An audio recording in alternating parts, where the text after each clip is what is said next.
Hi, everyone. Welcome to Office Hours. If you're watching on YouTube, you can find out more about what we do at officehours.global. Our first hour is general discussion about media and virtual production. Second hour is usually something we want to spend a little bit more time on. And today we have Michael Forrest from Shoot. He has it's got a camera, telestrator. It does all kinds of other things to it. It's got a Fenwick frame. It's pretty full featured. So anyway, he's going to be on the second hour to answer your questions and show you the app. It's got a lot of really, really cool features. So stay tuned for that. All right, let's go ahead and jump into the questions. Mitch, what do we have? First question, Alex, is from the Seventh Scroll in Brooklyn, New York. Morning, guys. Looking at the trends of email as well as SMS marketing, in what use cases would you use either both to maintain user interaction engagement? Also, what's your preference?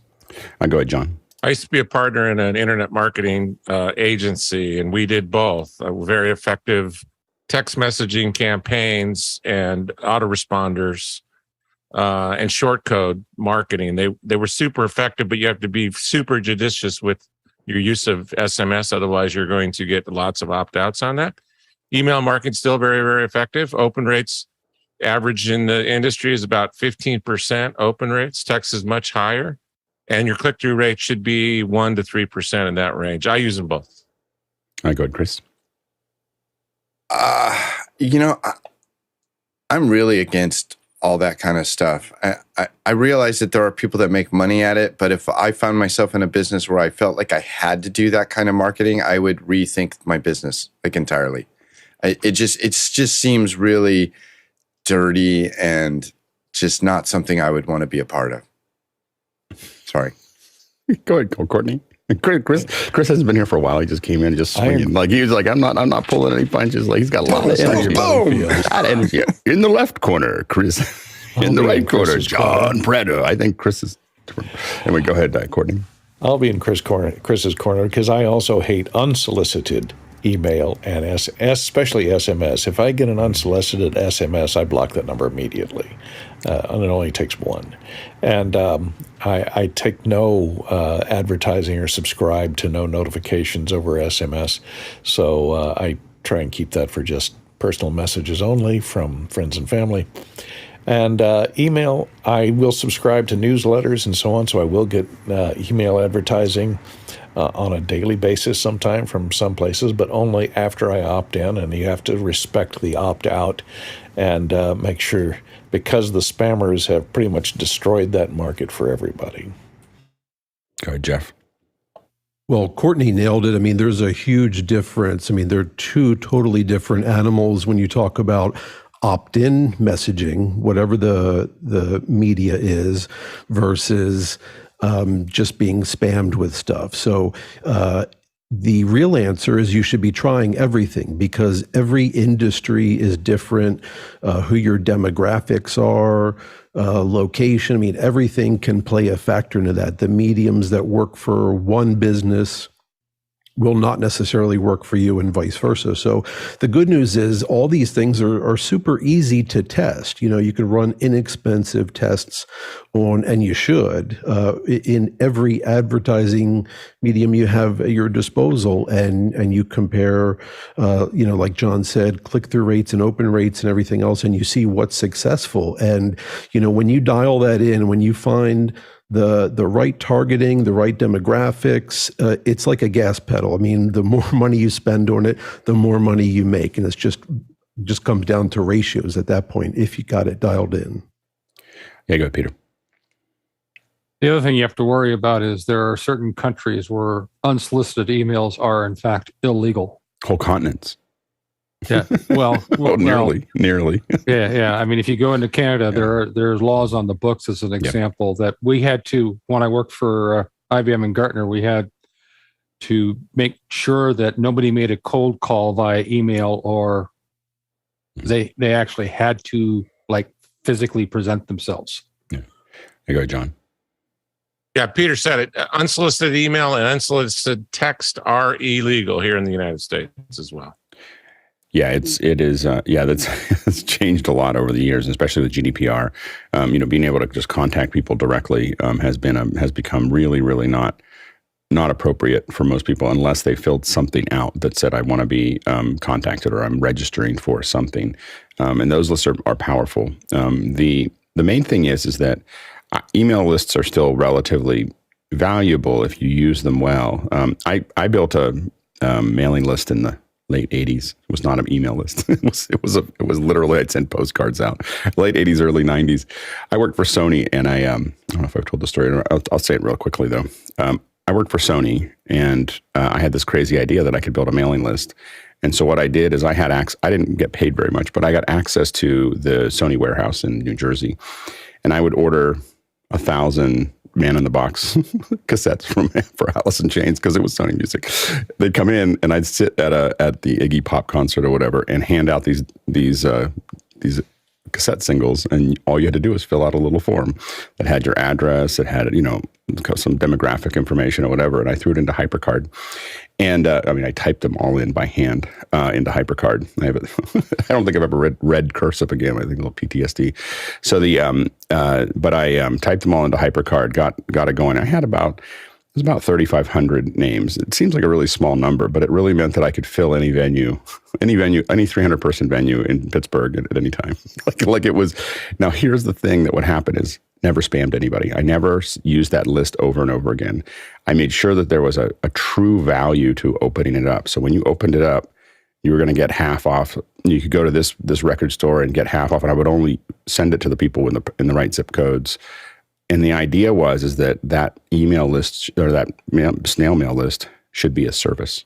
It should be like, oh my gosh, this is the one thing that I want to get every single day. And I would get you discounts on concerts. I would get you, and I worked the deals because everyone wanted that list. Like everybody, all these folks in Pittsburgh they're like, can I use the list? I was like, well, what are you going to give them? It's not, you don't have to pay me. I was like, what are you going to give? What are you going to, because my job was to make the list valuable. I didn't care about the money. And so I was like, what are you going to give them? And I'd negotiate with folks you're going to have to give them, you're going to have to give them half off minimum. I'm not going to even have this conversation if they're not walking in and getting something real. Like none of this 10% and 15%, and it made them crazy, but people would do it, and it made this list super valuable. And so if you do it in a way, same thing with when we did this, I did the same thing with an email list in 2000, I don't know, 2 or 3.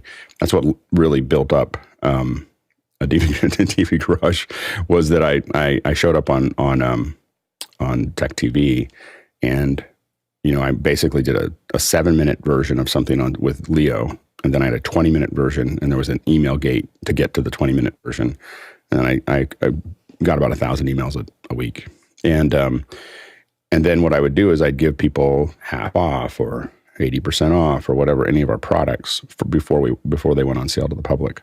But it was always something where if you make your lists, if you make your marketing something that it's a service, and people are excited to see what is coming up next, then that list becomes more valuable than anything else that you have. If you are constantly telling them repeating things that they could find other places, just reaching out to tell them something, not as useful. So I think that these lists can be very powerful. I would stay away from SMS. I think almost all of us to a person. I block everything that's SMS. Like nobody should contact me over SMS ever. So, but I think the email is a pretty useful one. I think that we're going to move past email over the next little bit of time, but I think that email right now is a pretty powerful way to contact people, but you have to create value for the receiver, and you have to think about it from their perspective, and you want it to be insanely valuable. Like, don't try to hedge it. Like, how much can I give, but not give too much? You want it to be insane. And you have to figure out how you make that work for you, but you want them to be just like, oh, that's such a great deal. Every time I get an email from Chris Fenwick, it's something great. And that's what you want. So if you think through that, I think that you can create a really valuable connection with your audience. Next question. From Stan Chan in San Francisco, California. Stan says, if the top tech companies adopted a new royalty-free Dolby Vision and Atmos standard, how long will it take to overtake Dolby? Never. It's over. That ship has passed. There's no way to, it's too embedded into every TV. Apple's already a bit down on it. And people try this, like, oh, if it was only free, people would do it. But, they're already doing it. I mean, Samsung has HDR10 Plus, which is, HDR10 Plus is essentially, I don't want to pay Dolby for vision. Like that, HDR10 Plus is pretty close to vision. And of course, Atmos, the objects. I mean, there's L Acoustic makes an object-based system. Running just stuff through channels is stuff that it can be done. But the problem really is that it needs to be managed. You need a company that actually manages the process. And if they don't do that, it's not going to be successful. Go ahead, Courtney. Yeah, and if the standard is already there in most of the big manufacturers, there's only a few number of major manufacturers and everything else is private labeled. So if they put it in there and build it in to their license and their particular products, it's gonna have the de facto be the de facto standard. And if you're a creator, the Dolby the Dolby Vision license, I think, is only about $2,500 a year, and you can use it throughout your facility to tweak and encode your stuff. So it's not that high a price for anybody that's creating Dolby Vision stuff as well. Yeah, where it's really expensive is for like Samsung, because it's a license for every TV. So that's what they're trying to, but the problem is people like me, I look at Dolby Vision when I'm going to buy a TV, I look for that brand. If I don't see Dolby Vision on a TV, there's zero chance. I don't even consider the TV as an option, and there's a lot of people that are like that, because they don't know the other stuff, the HDR10, they don't know what that means, but it's a good brand. And so there's just no way that ship has passed. It had not passed 3 or 4 years ago. But I think it's over the hill now. Next question. Tom Ferguson in Phoenix, Arizona asked panelists, are there any new improvements or additions to your office hours system? Go ahead, John. Yes, I removed my 12K as my web camera from my Studio C. I put my Sony back. I just couldn't get a good look out of the 12K as a web camera. And then I upgraded my soundboard to MixPre 10 XLR outs because I got XLR speakers. And so I got that from Guy Cochran at DVE Stores. Fantastic. Thank you, Guy. Nice. Tom? Well, all of us who own ATEMs, I bought myself a little inline power switch that has the locking connectors. I was always looking for the locking connectors because every couple of weeks you have to pull the plug and put it back in. I don't like doing that. That's great. A link for that? Oh, you have a switch. It's on eBay. It's on eBay. Excellent. Does it clap on and off? I know. Go ahead, Mitchell. Oh, that's great. I love that. I added a monitor right here that allows me to see a scoped version of what I'm looking at in my my teleprompter up here. That seems to help out really well. And I'm looking forward to swapping my U87 for Preto's Bird. Go ahead, Guy. Yeah, as I was taking my network, NDI network performance class, I started to learn more about switches. So started checking around what Jeff Keith was using, and he was using the Ubiquity line, and then started hearing more and more about this Netgear AV line that has dedicated wizards for Dante and AES and NDI. So picked up one of those. It's in test right now. So I'm just beating up on it, starting to run new wires, because basically you put this switch in line, then you get a dedicated Ethernet card. And that's the trick to getting great NDI all the time is dedicated NIC. So even on a little Mac Mini, little $20 Ethernet adapter into a switch that's VLAN'd out. It's on its own network, doesn't talk to anything else. Pure, gorgeous pictures all the time. So I've been beating up on it for about a month now, and it's solid 4K. So it's pretty cool. That's great. They started about $600 for the baby one. Sorry, what was 600? This is the gear. The little one. So yeah, there's some big ones like this one here is. You can kind of see the small one, 8-port with an uplink for an SFP module, and these are PoE plus. So you can literally come into a venue with a couple of PTZ cameras and plug them right in, and that's your power, that's your PTZ control, that's your audio, that's your video. So right. Pretty cool Awesome. switches. Hey, go ahead, Bill. A few weeks ago, I did a test that actually made my system less stable. I think that was what was causing my issues with having to reboot. What was it? Well, I put an A/B switch between my iPad and the secondary laptop, which is an old MacBook Pro, maybe 6 years old. And so I wanted to be able to feed either of them into the HDMI on the ATEM Mini. I think that switch dropped the signal level so low that it was really having trouble syncing up. I didn't actively use it, but just having it on there seemed like it lowered the level of the feed into the ATEM to where it made things unstable somehow. So I got rid of the switch and just put it in direct and said, I'm just going to use my iPad Pro as my fascinating feed. problem. That was like, Much better. really trying to figure out what I know. happened It's there. like, why am I 5 seconds out of sync? Yeah, exactly, Peter. I invested in, and it's probably easier to show you, this camera, which is, I forget what, a document reader kind of camera. Because Right. I do a lot of volunteer work where I'm like showing people how to tie knots from the joke that somebody made before the show. But we do, in fact, show people how to tie knots and things like this. And That's awesome. it works fairly well. It's interesting because if I use it through HDMI, it's a 1080p signal. If I use it through the USB, it's a 4K signal. Interesting. Yeah. Go ahead, John. Tom, I just bought that switch because I manually unplug my ATEM every time I use it. Shipping and handling was more than the unit. The unit was $10 and shipping was like $12. Oh, I know, but it's got those little connectors that won't pop out. I got the new this one with the SDI Extreme. That's one of the things that I'm working on there. And I have the card. I don't have the case yet. So this is the quad card. So this is the 8-out for Zoom ISO. And the interesting thing, I bought the wrong case. It's not the SEL. Just so you know, it's not the Sonnet SEL. Doesn't fit. Like it's the SE1. They almost look the same, but they're not. So anyway, so one fits the card and one does not. It should show up today. So anyway, I have I'm building out this Zoom ISO kit to do testing. You'll start to see me pretty soon, maybe even today, jumping into the 10 to noon spot to start to test things.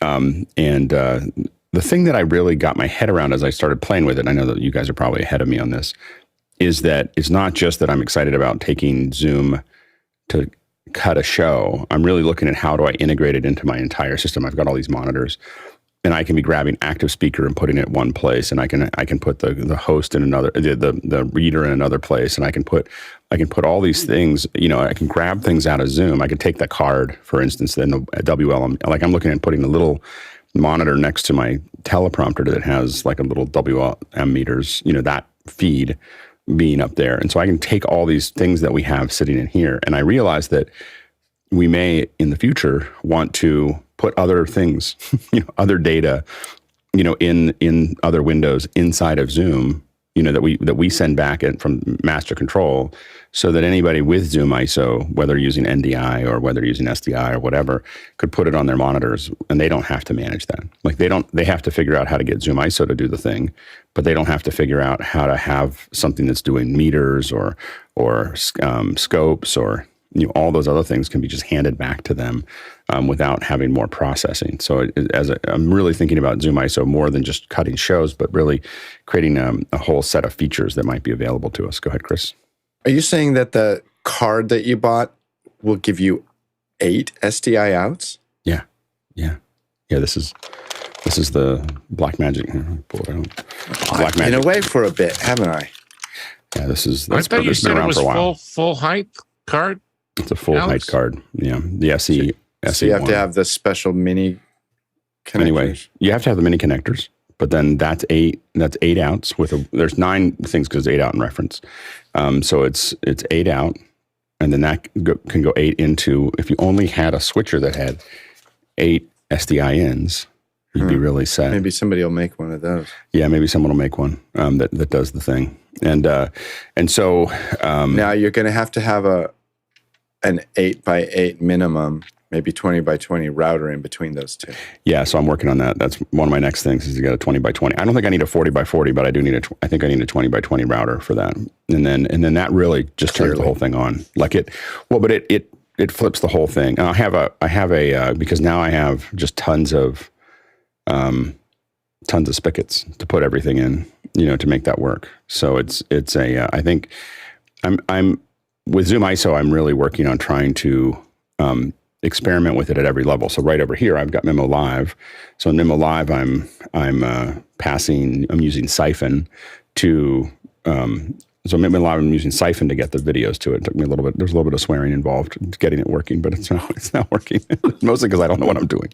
So anyway, so that's working. I've got the Zoom ISO going into mimoLive. I am going to grab a PC that I have for my son was using for games. He's moved on to Xbox, so I can take the PC back, and I'm going to put vMix on that, and so that I can send it out over NDI to vMix, and so I'm kind of working on testing all these different ways of how do we get that video out, because I really do think that it's a pretty what we're seeing happening with Zoom ISO is a pretty revolutionary thing, and I want to make sure that we know how to.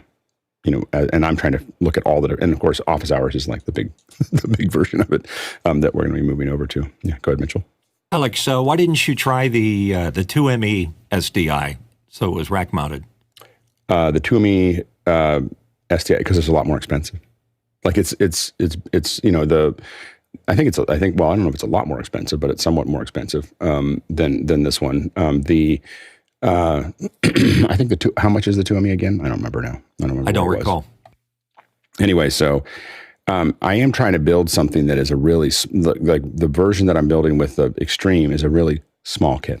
It's a tiny kit that is, the design of it for me is to make it something that I could put literally into a 1510, fly somewhere in the world if I had to sit down. I don't know why I fly to do a virtual event, but the idea is that I could put it into a very small box. So like the mimoLive version is going to be on my studio because I'm going to do everything on it. It's just going to be everything self-contained. I got Zoom ISO, I got the thing, and then this one's a Mac Mini version that goes into this. Is the Mac Mini is feeding everything out over the Sonnet boxes, or over the Blackmagic. So. Yeah, and the 2ME is $4,300, so it's almost twice as expensive. And it was $1,695. I know I made that. The little one, that Constellation, is $1,695, so it's not that much. I'm talking about the original 4K. Yeah, I think that there was. I'll have to go back and look. To be honest with you, I did look at them both, and then I made a decision to use this one, and I can't remember why. Because it was new. I think it was because it was less expensive to have an interface. Like it's a rack mount, but then I do want to use the buttons. Some of them, not all of them. There's too many, but I do want to use some of the buttons, and so I was looking at. I think I was calculating the cost of a panel, plus the switcher. So it's not. I'm not going to. I do want to hit buttons as I'm doing the thing. Next question. And it's from Graham Cardwell in Belfast, Northern Ireland. We've got a ministry fair at church in a couple of weeks' time. What would you include in your booth to attract interest of potential volunteers for the live stream team? Lights, cameras, sound, switching. Go ahead, Chris. I had lunch with Grant from Adelaide earlier this week, and I had dinner with Grant from Adelaide. I know. I saw him the next day, and it was interesting. We talked about the prevalence of tech people flowing through churches, and I think a lot of people here have been through houses of worship and been exposed to technology. Graham, what I would do if I was doing a little tech fair booth, I would set up 2 cameras. I would set up a little ATEM switcher. I would set up a feed, and I would stream it to YouTube, and I would let kids touch it. Let the kids touch it. Let them hit the take button. Let them choose the buttons. Let them watch it on their phone. Every kid that walks in is going to have a smartphone in their pocket, or maybe 2, and let them touch it. I think letting people have control over stuff like that is quite intoxicating. Go ahead, Bill. I'm very close to Chris's answer. The only thing I wouldn't do, I'm not sure it's necessary to stream to the web. That would probably add even more engagement if they had phones. But I've been in situations where we just put them on a big screen TV so that the people who are attending the event itself can watch people on camera. And at first you do draw kids because kids are they're the least self-conscious and they will get on there and make funny faces. But the kids draw parents and other adults. And just that magic thing of being in front of a camera and doing something in public is enough to get people interested. And you'll find out that the interested people are the ones you'll probably be looking at for your volunteer group. I'm not sure it's necessary to put it on the internet, and that may actually be problematic in a couple of ways. But to get them on screen live, I'm 100% in agreement with Chris there. Good guy. Yeah, if you can put up some of the cool gear with the flashy lights and the big buttons, faders and all that, but also a PTZ camera with a Xbox controller, a joystick, and a big monitor for kids to be able to see the results as they push those buttons and move those things around. Because if I see an Xbox controller and you say, hey, try it, maybe even put that PTZ on what they call Patrol, where you can just program it and let it dance around. And then when they see that thing robotically moving around, it kind of hits them. So that's what I would do. Good, Chris. I would lean into streaming it live even harder and put a QR code where somebody could, scan it with their phone and it'll take them right to YouTube. And I just imagine kids like running over and go, "Hey, Dad, look at this. We're on the internet." Yeah, for House of Worship, the gear is the cheapest way to build up your workforce. I was at the back of a church, and it's a pretty simple operation from compared to some House of Worships, and but they had a big old CL5, like in the back. They had a CL5, and they had broadcast cameras, and they had Axient systems, and they had spent all the money on this thing, and I asked the guy that runs it, I was like, why did you do this for, it's a pretty small room for what you're throwing in there, and it's not very complicated. And he goes, it's a lot easier to find volunteers when you put this gear in, because everyone wants hours. And it was a really funny, math. And I look back and I realized when I was 12 years old, I learned how to use audio sitting in the top of the church, running a mixer. And it's one of the best places to learn, because you can, you're a volunteer. There's not as much at stake, but it's still a real show, and it really matters if you screwed up. so it has enough edge to it to pull people to train you, but not so much that it hurts you. And it's a pretty safe place to learn. And a lot of us, I realized how much I learned, growing up at a church, learning how to do audio. Go ahead, Jeff. Yeah, and I think not to overgeneralize, stereotypically guys are going to be attracted to the nerdy tech stuff, and girls, and of course exceptions to everything, but you're going to have two audiences. One group of folks are going to be attracted to the gear and the shiny knobs and how cool that is.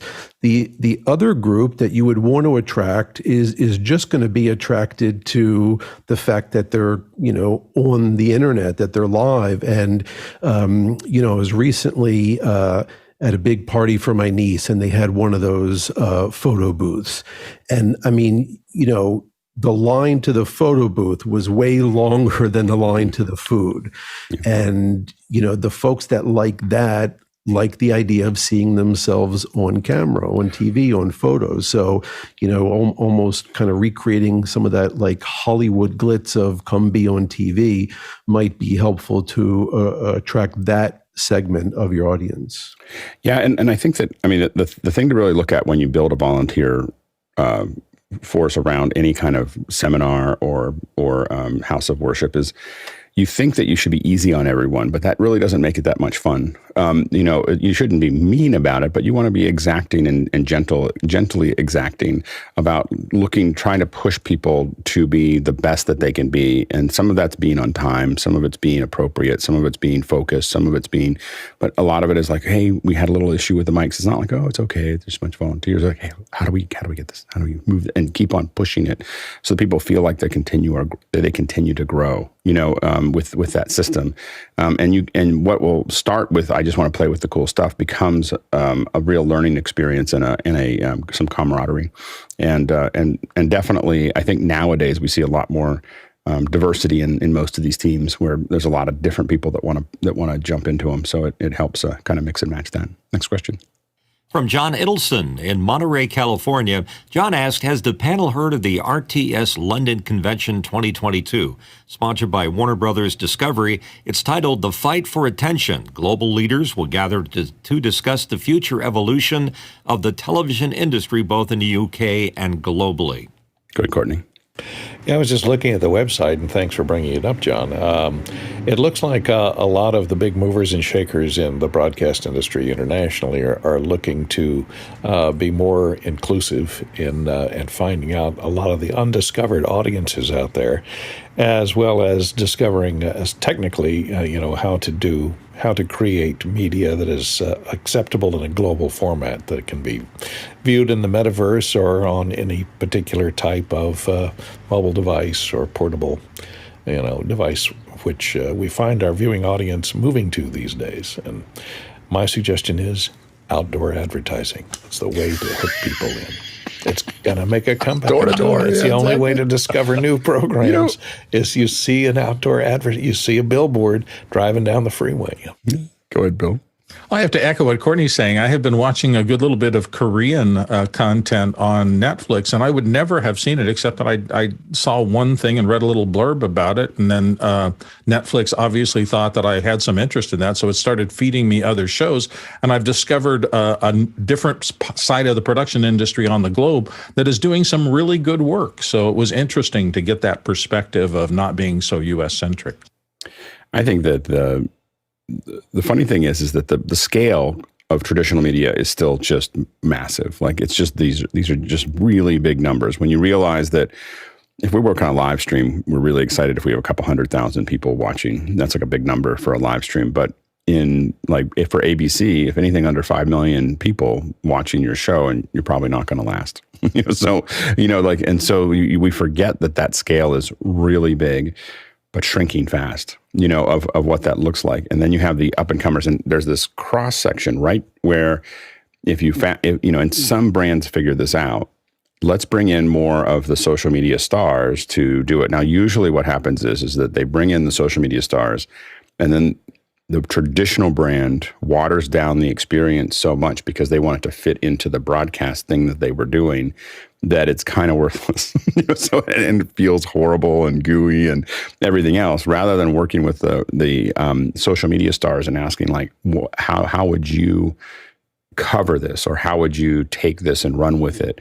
And some of them do. You see, sometimes Marquez Brownlee or Justine Ezerick or other people like that, they kind of take it in. They get something, and then they do what they want with it.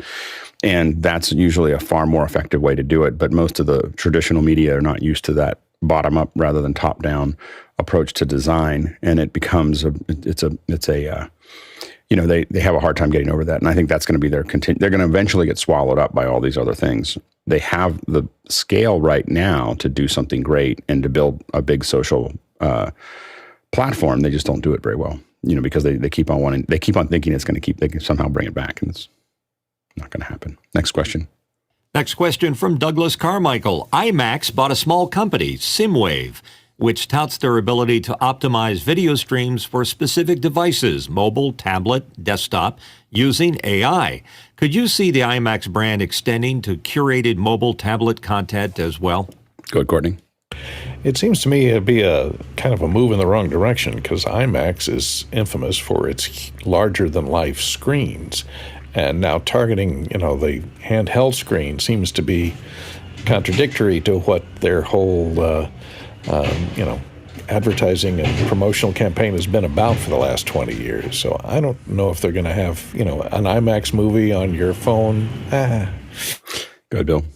I think in part it's the corporate PSD-like feeling of, during the pandemic, nobody came to the movies. Our business was in jeopardy. Cineplexes just sat there empty.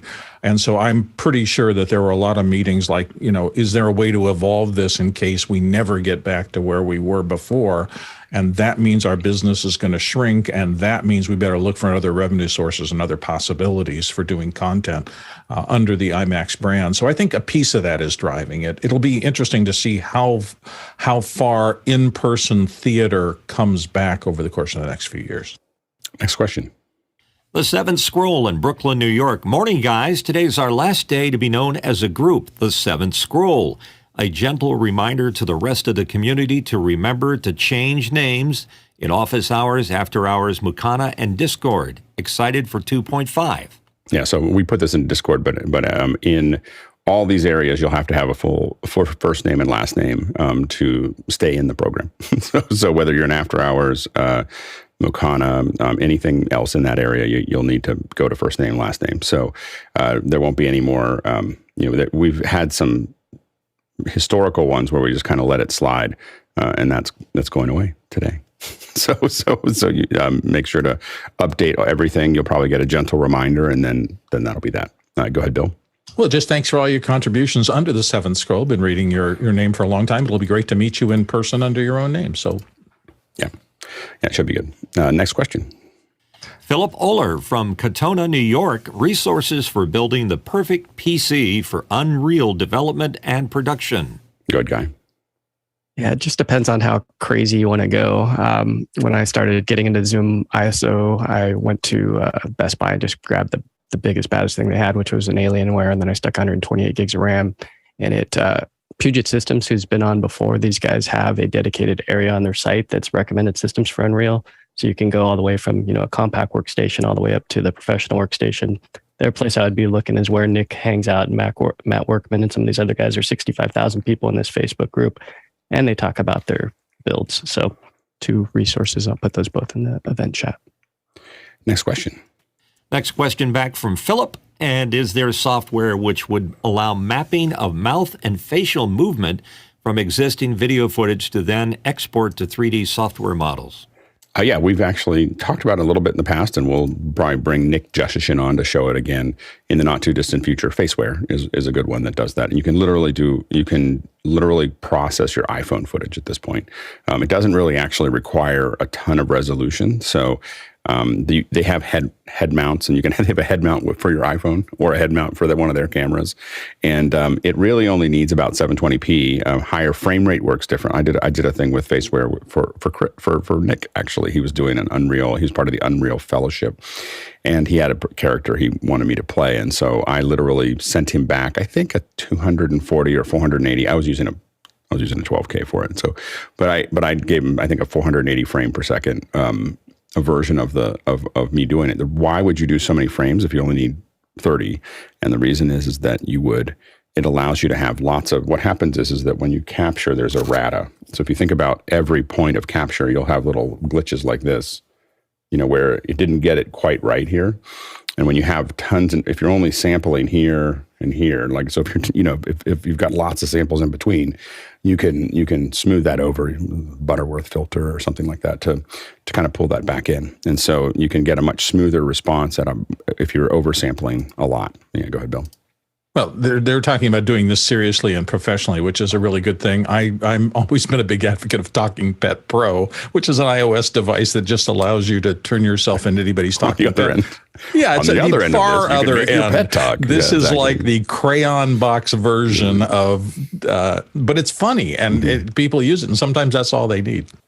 Yeah, but to get it out to the 3D software, there's also, and I can't think of the name of it right now, but there's an iPhone app that will send it out to Cinema 4D, so you can I think it's called CV, and it will export the data so that you can animate it on Cinema 4D with targets, as well as there is an Unreal version of this as well that'll do it in real time into Unreal. So a couple different options there. Next question. From David Brady in New York, New York, just a follow-up from yesterday's question. Insta360 webcam to Zoom Room. Control panel is modal and sits over the Zoom interface, but works. However, it does not support preset positions. Logitech Rally does. Is it room versus desktop class devices? Yeah, because I think that really, my guess is that Logitech Rally is really designed for rooms, and the Insta360 is really designed for people. And so you just have a feature set that's not been added to that. It's interesting. Yeah, I think it really is just that they're designed for 2 different markets. Is my guess there. It's an interesting problem. Maybe they'll update it. Next question. Philip Oler from Katona, New York is here again. Found this interesting. New and free resource for live scoreboards. Anyone else had the opportunity to use it? I need this type of service once a year, but looks great for tennis live streams. And there's a link to it. And I'm now quickly trying to cut and paste it in, but I'd see Uno overlays. Yeah. So is this? There are quite a few. Singular is another one that is like this, I believe, that will take in raw data from the web or potentially from the big challenge usually is getting the raw data from the scoreboard. So you want to have a single point of truth. So you want to be able to tie in this. Most of the scoreboards have an output that's going to drive that data. So I don't know how this one ties into that, but that's what you're looking for if you have that. Someone's running a scoreboard and you want just one person to run it if you can. Next question. Douglas Carmichael asked, IMAX will be presenting a live concert in theaters by Brandy Carlisle. Considering IMAX is an immersive format, would immersive mixing be a major adjustment for most live sound engineers? Go ahead, Bill. Well, I imagine the best at the top would have been working on that for a while and understand the technology behind it. I mean, it is basic mixing just in a different environment, and just like people are getting used to multi-channel surround and Dolby mixes, I'll probably be getting used to this. I have to say, Brandy Carlisle is one of my favorite artists out there working today ever since she did that. I think it was the 61st Grammys. She did a live set of her song, The Joke. And these people come out of, for me, nowhere. She'd obviously been working 15 years in the background, but I find her stunning as an artist. Are you going to go see looking forward? I don't know. It depends on the timing. I would love to. I really think she has a twin brother act that is her front people who are just fabulous as well. She has a great show. And I don't know, for some reason she resonates. Her music resonates with me deeply. Well, if you see it next week, we'd love to get your report on what your experience of it was. The issue with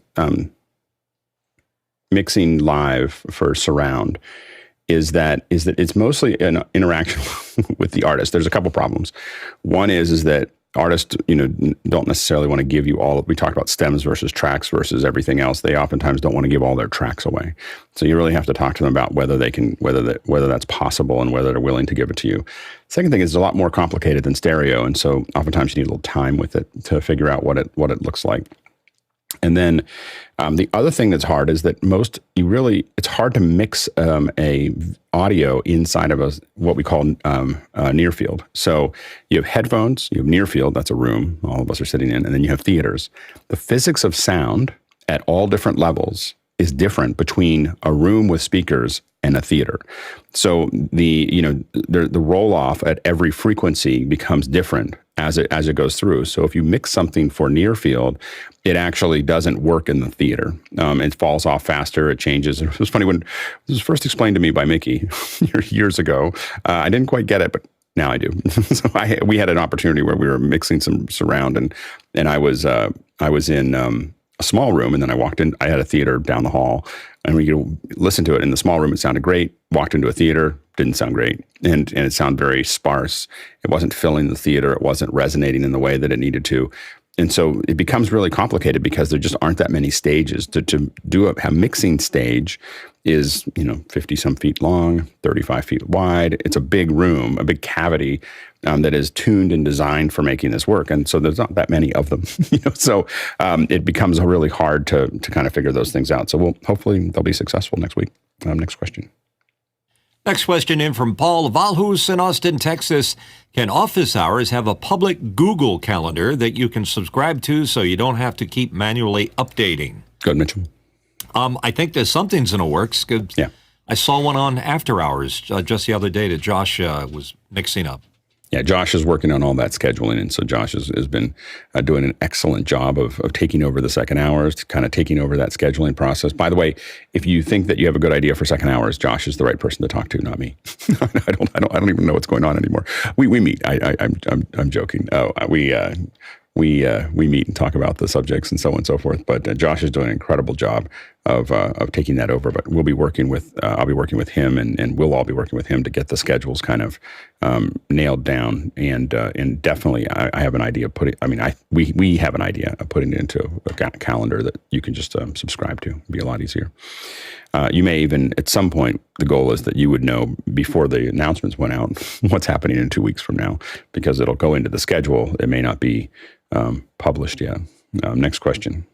Steve Urov from Madison, Wisconsin, asked panelists who use a backdrop, how are you supporting it? Should I plan to put tension on all sides of one, or is hanging typically satisfactory?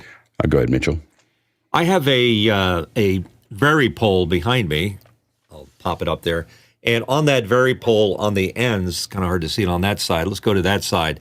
I have a mount that allows a little pole to hang that backdrop that you see right there.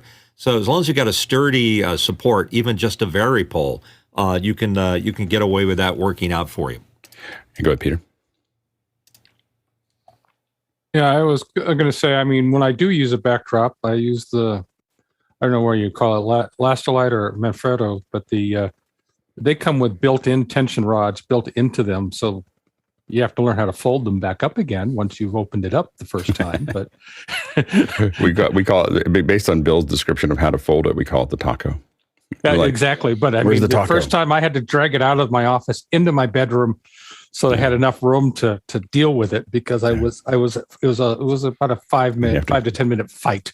You have to get all the kids out of there so you don't hear anything, and then you start working on being able to put it back together. I use the gray taco. So it's a 6x7, and it's just like the same thing that you would put inside your the windows of your car in a sunny day, and it just pops open. It creates all the tension on its own. Now the hard part is getting it to stand up. There's a clip that fits onto a C-stand that's made by Manfrotto. Makes the clip, and it's just got two magnets. Because it's a metal frame that holds it and keeps the tension, it just snaps into place, and it is the key. So if you want to do this, definitely makes everything much, much easier. Next question. The seventh scroll in Brooklyn, New York. With crime going up globally, is there a program, app, script, etc. that is a kill switch for your computer in case it's stolen? Looking for solutions outside of Find My Mac or physically backing up data in 3 places? Yeah, go ahead, Bill.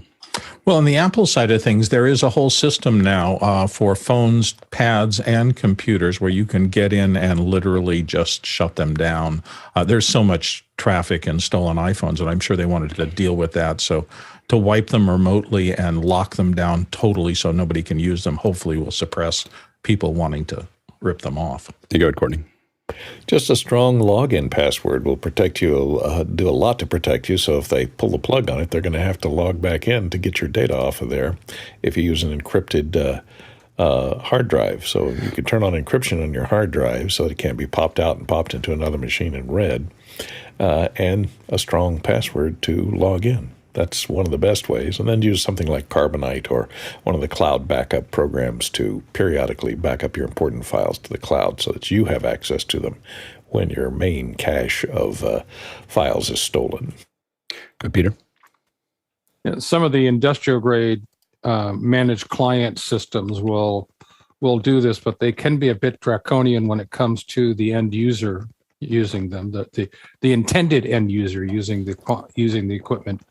Right. But they will reach back out to the machine and cause it to wipe itself. Go ahead, Jeff.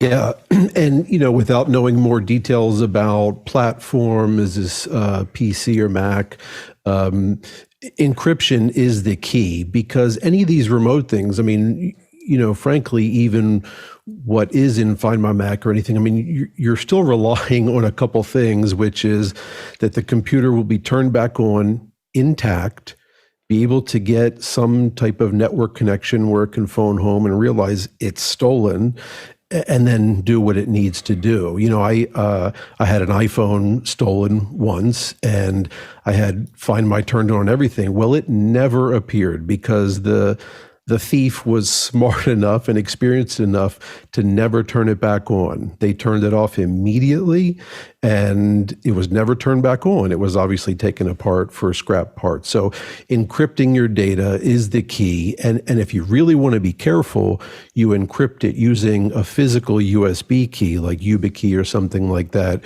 where you must keep it plugged in to the computer and keep it on your keychain or something, so you are removing that key when you're not sitting in front of the computer. And then they can steal it. They'll have a nice doorstop, but they won't have your data, which of course is the most important thing. Yeah, the thing that I worry about the most is data. Like, am I going to lose the data? Is that data going to go out to someone I don't want to have it? So really that strong, and we're really moving more and more towards biometric. So, I mean, I think that within the next couple of years, most higher end computers will have some kind of biometric solution that will make it harder and harder to do that. They can't do it all right now because none of them are fully accurate. But I think that as that technology goes forward, it'll get tighter and tighter. There is, with Meraki, we used to install everything into our laptops where we knew it was pretty I think it was surprisingly transparent to the user that we had. We told people when we handed them the laptops that they had our service software on it. So, but I think people forgot about it. But we knew where all the computers were. We could actually go and do a screen share. just look at what's going on that computer if we wanted to.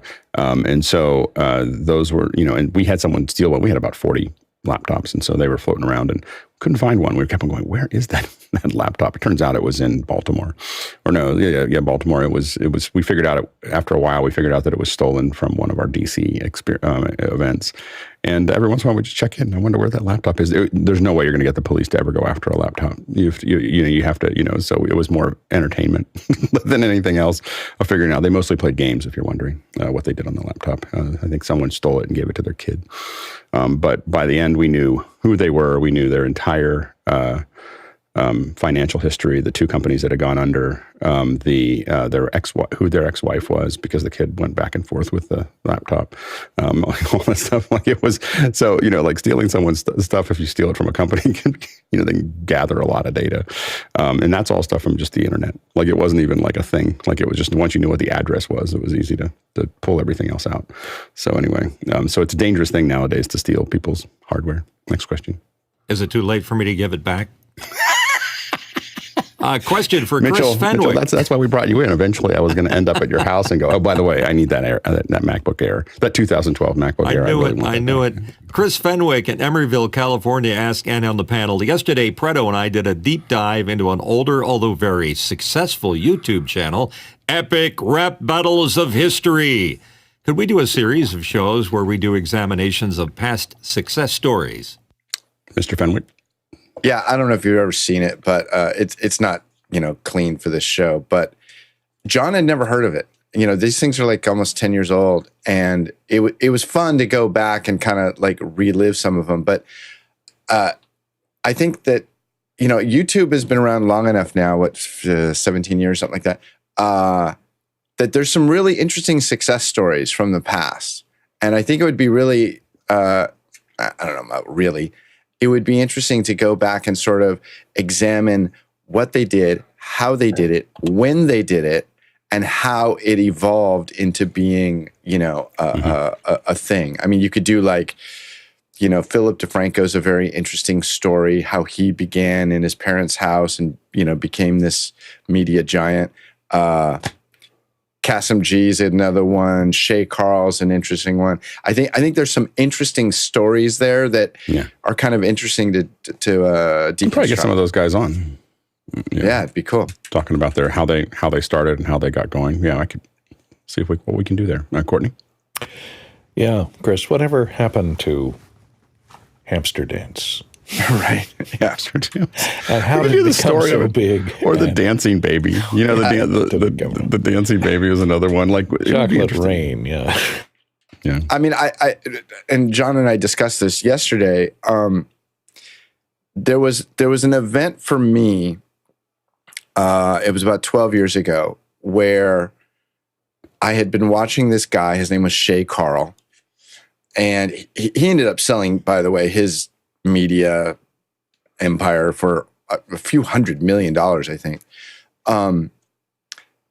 And he did this video where he swung by his buddy's house and he goes, "Hey, did your friend ever make good on his promise?" He goes, "Yeah, dude, we got the tickets." He's like, "Are you kidding? Yeah, we're going to Vegas." And so then these 3 or 4 different YouTubers, and this is back when everybody's using the little flip cameras, if you recall. Mm-hmm. And they went to Vegas and they went to Planet Hollywood, and then they did this flash dance in the middle of the casino. Well, it turns out, it took me, an hour to figure it out because I'm a little dumb. But the whole thing was orchestrated. Oh, yeah. And it was 4 YouTubers cross-promoting into each other, and they did this flash dance for Planet Hollywood. And frankly, they completely lied in some of the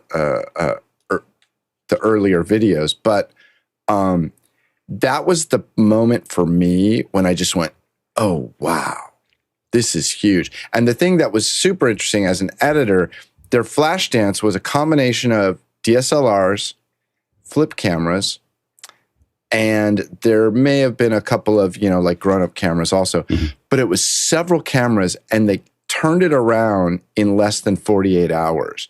And I remember thinking, this is a complicated edit that they did, because they had many, many cameras. And I think that we forget that the scale of some of these YouTubers is much, you think that it's like them in their bedroom, but right. I talked to one that has 80 employees for one YouTube channel, and so I'm not going to say it right on the air, but they have 80 employees and they edit everything in parallel. They might have 3 or 4 teams editing the same thing, picking the best one, and the best part. I want this part of this and this part of that. It's incredible. Like it's a big machine. Like it's not like we think that it's like a couple people doing it, but it's a lot of these folks have some. When you start getting in north of 20 or 30 million followers, it starts to turn into a thing. Anyway, next question. Will you tell me off the air? I'm not going to talk to you. Next question. Craig McFarlane from Boston, Mass. Just back from a long trip and found network speed tests weren't great predicting something quality beyond base bandwidth. Is jitter a better metric? Jitter is often a better metric than your raw speed because for real time, jitter is just the devil. Like when it comes to, you'll end up with drop frames, breakup in audio, so on and so forth. It's not the only thing, but you bandwidth by itself, obviously being on a hard line makes a difference because your Wi-Fi will break up no matter how fast your bandwidth is. But jitter becomes a very important thing. We try to really keep, for real-time conferencing, we want to see that jitter sit below 50. Like if it's going over 50, we have some worries. And when you start seeing jitter, like when you start bonding things, you're going to end up, you're basically adding the jitter to each other. And so you end up, in hundreds, and that will not work well. Go ahead, Courtney. And if you're on different hardware, it could be that your hardware is not up to a Zoom conference with the bandwidth that you're using. Even if you have high bandwidth, it could be your PC or your laptop or your whatever you're using to log into that is not capable of handling the bandwidth that's available. Yep. Next question. Next question in from Jeff Cohen in Miami Beach, Florida, here in the panel. Lighting questions and a small recording booth. How could I add some color accent lighting on the wall behind me, which I'm virtually touching, while accurately lighting my face? Go ahead, Bill. Well, it's a bit of a challenge, and I had to do that in the voice booth. In fact, I came on Office Hours probably for the first 2 months from my voice booth, which is a 4x4 by 8 foot tall box, basically. So there was very little room for any kind of lighting. The way I solved it eventually, I moved to a ring light for me that was positioned in the corner, camera inside the ring light. That gave me enough facial lighting to be clear for the camera, but didn't spill a lot because ring lights tend to have small, reasonably low output things in a circle. You can turn them up. But then for the colored background, because the room itself was dark, it had convoluted foam around it for sound purposes. I used a couple of newer 160s. It's a very inexpensive light you can easily get off Amazon. They're $30 a piece. And I used a series of 3 of those put into the ceiling with really heavy blue gels on them. So because the ring light was close to me, I didn't have to turn it up very well. It didn't spill a lot. And so I got really saturated color out of those side lights with heavy gels on them. And that seemed to work even though I was in a very narrow range of space. Good, Courtney, real quick. You can get LED rope lights, which have adhesive backs on them, and you stick them on the back of your chair, and then you can set the backlight. It'll always be behind you, and it'll be always lighting up your background. I think that what I would say is that you definitely want to bicolor, strong bicolor lights that are going to light your face. And then you need to you turn everything else off and white balance to where your face is going to be with those lights and make sure that you look good. The skin is all that matters. Then after that, you can add those accent lights, but you have to have that white balance and locked into place before you start adding the accents. And then you can change the accent colors to match that. Go ahead, Jeff, real quick. Yeah, and that may be the step I'm missing, plus the narrow focus of the ring light. But Courtney, that's exactly what I did. But then as soon as I turned on my lighting, it completely washed out what was on that back wall. Yeah, you have to start with you. It's all about you, Jeff. And then, so start with you and your skin tone, and then you're going to add all your accents after that because the skin tone is the only thing that really matters there. And we're going to go on to our last question of the first hour. Next question. James Babbitt in San Diego. Is there a Final Cut Pro 10 training today with Bill? Bill? Yes, there is. We're starting at noon straight up. Today, we're going to be talking about the inspector, the third of our areas of the software that we're going to go through and explain. Outstanding. So yeah, that's at noon Pacific Eastern time. Not Pacific time. Eastern, Pacific. Pacific, exactly. All right. We are now changing subjects to our second hour, and we're really happy to have Michael Forrest here. Michael, how's it going? Okay. Hello. Am I on Office Hours? Is this happening? You are on Office Hours. It's so good to have you. Michael, of course, is the creator of Shoot Pro, and Shoot Pro has so many features. We saw it because it had a telestrator built into it, but it also has a Fenwick frame, which was added from Office Hours, and many other features. Before we get into what it does, Michael, can you tell me a little bit about? And we've got questions already coming in, but can you tell me a little bit about how did you decide to do this application? Is this your first iPhone app, or is this?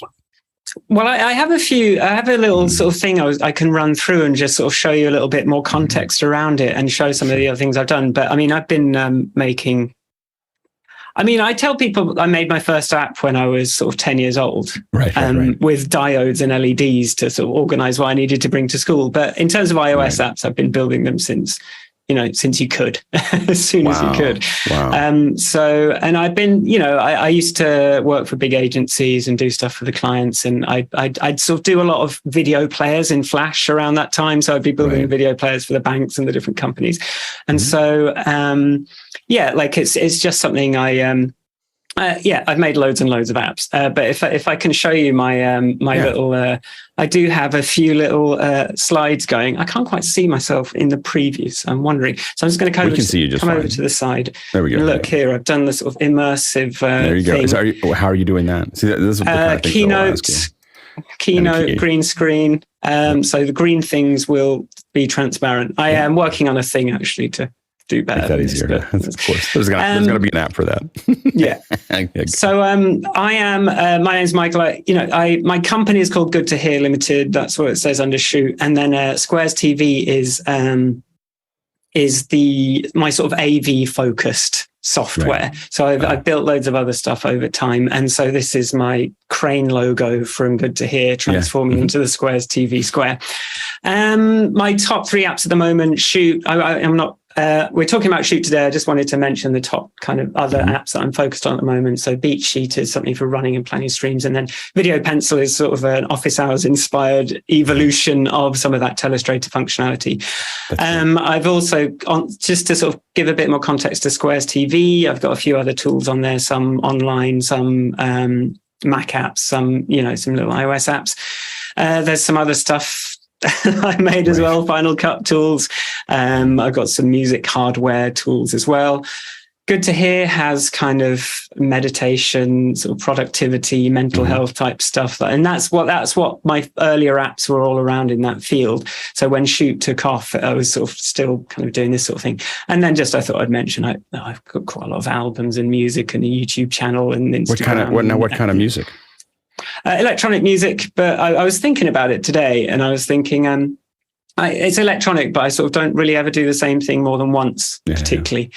So it's sort of, so if you just find Michael Forrest on anything, Spotify, whatever, I'll be there, and I've got a YouTube channel. But yeah, that's me. But we're talking about Shoot today, so I was just going to take you through the sort of top level features.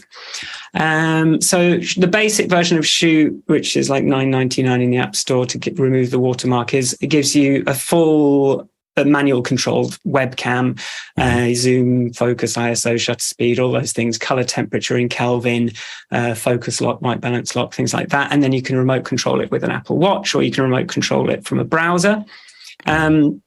And then Shoot Pro is me adding these extra layers in. So the telestrator, the sort of manual presets, and the latest one being NDI output, which I'd sort of resisted for ages, but it's in there.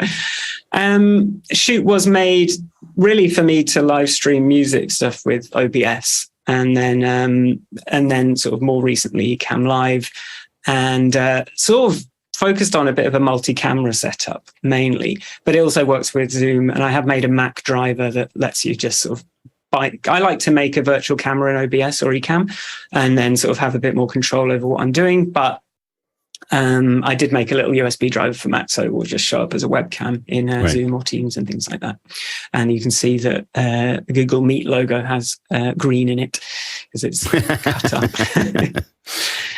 So connection options, USB to a Mac, it basically uses the screen mirroring protocol that Apple created so that developers could take screencasts, which means it's super stable and super reliable, but it does mean that when you're doing that, it is mirroring what's on the screen. There is a special glitch to stop it doing that if you know the sort of magic steps to stop it.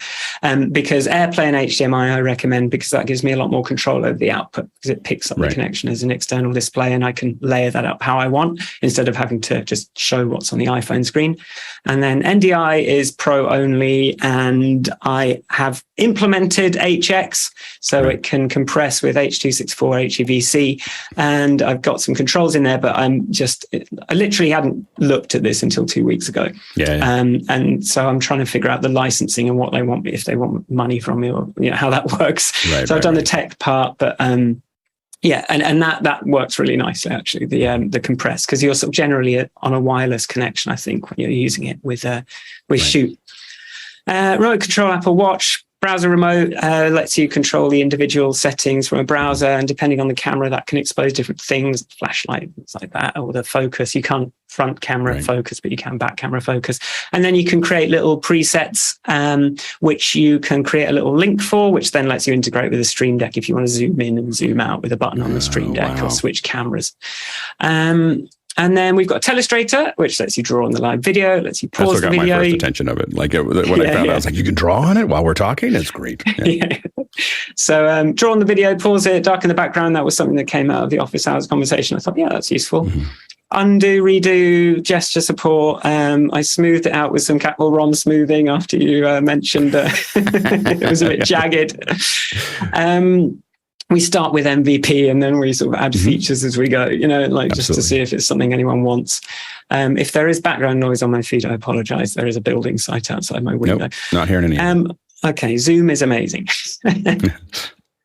And then I did invent this little, you draw and underline, because I saw people fiddling with trying to write with the telestrator, and you can never read what they've written with the telestrator. And I thought, well, why don't you just draw and underline and just say what you want it to say, and it will put the word up and sort of make it. And what cover engine the line. are you using for that? It's Apple native stuff. Just using voice to text. They've just got a thing. And then also that's multilingual, so I can let you switch languages, so you can write in whatever language is supported, switch, so you could do language teaching. It's compatible, that's one of the primary things as well, keeping it compatible with old devices. I have a handful of older phones. I regularly use it with an iPhone 6.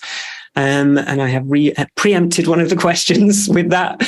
And then one of the latest things is a teleprompter that I've added, which is a bit more of a sort of run and gun solution to a teleprompter than a big one. That works with a Mac app and just sort of puts the text near the camera lens, which I learned Apple keeps moving around on the different phones. So that wasn't the easiest. You have to know what device you're on to figure out where to put it. Well, in the end, I went, okay, I'm going to take a stab at a few and then just make it so you can drag it up and down if it's in the wrong place.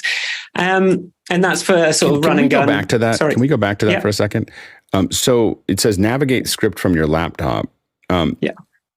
Is it possible for somebody else to have a laptop that would move the text or change the text that's in front of you?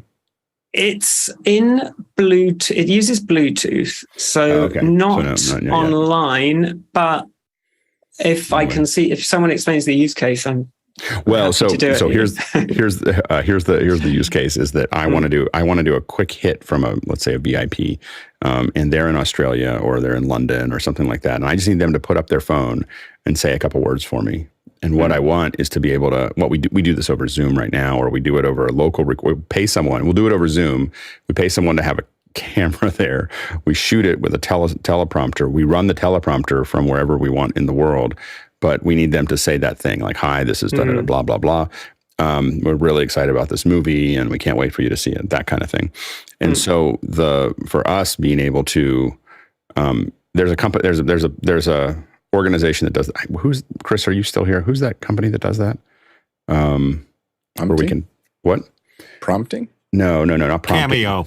No, not Cameo. The one that's really expensive for live hits or for I can't remember, but there's also Riverside, which works well for local recording.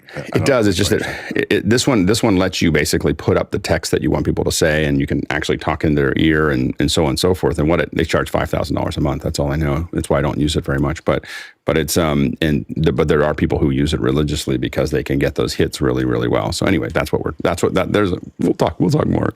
So anyway, So right now this is designed to navigate a script from your laptop. So you have your laptop next, but you want to be able to look into your camera and how do you, does it use, I guess you could use voice activation to move the script. I could probably put that in, but it's something that I prefer to sort of have control over the teleprompter. So I have one called Smart Prompt, and I use it all the time.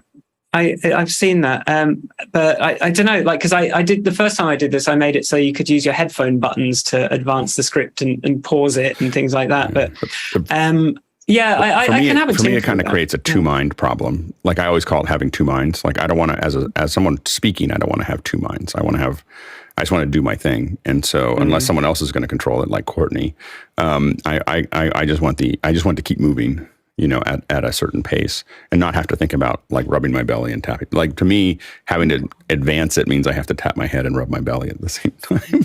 Okay. I mean, I use this for everything. Yeah. So I guess I'm just have my Stream Deck and I have my next button and that makes me happy. But anyway, this is the sort of situation.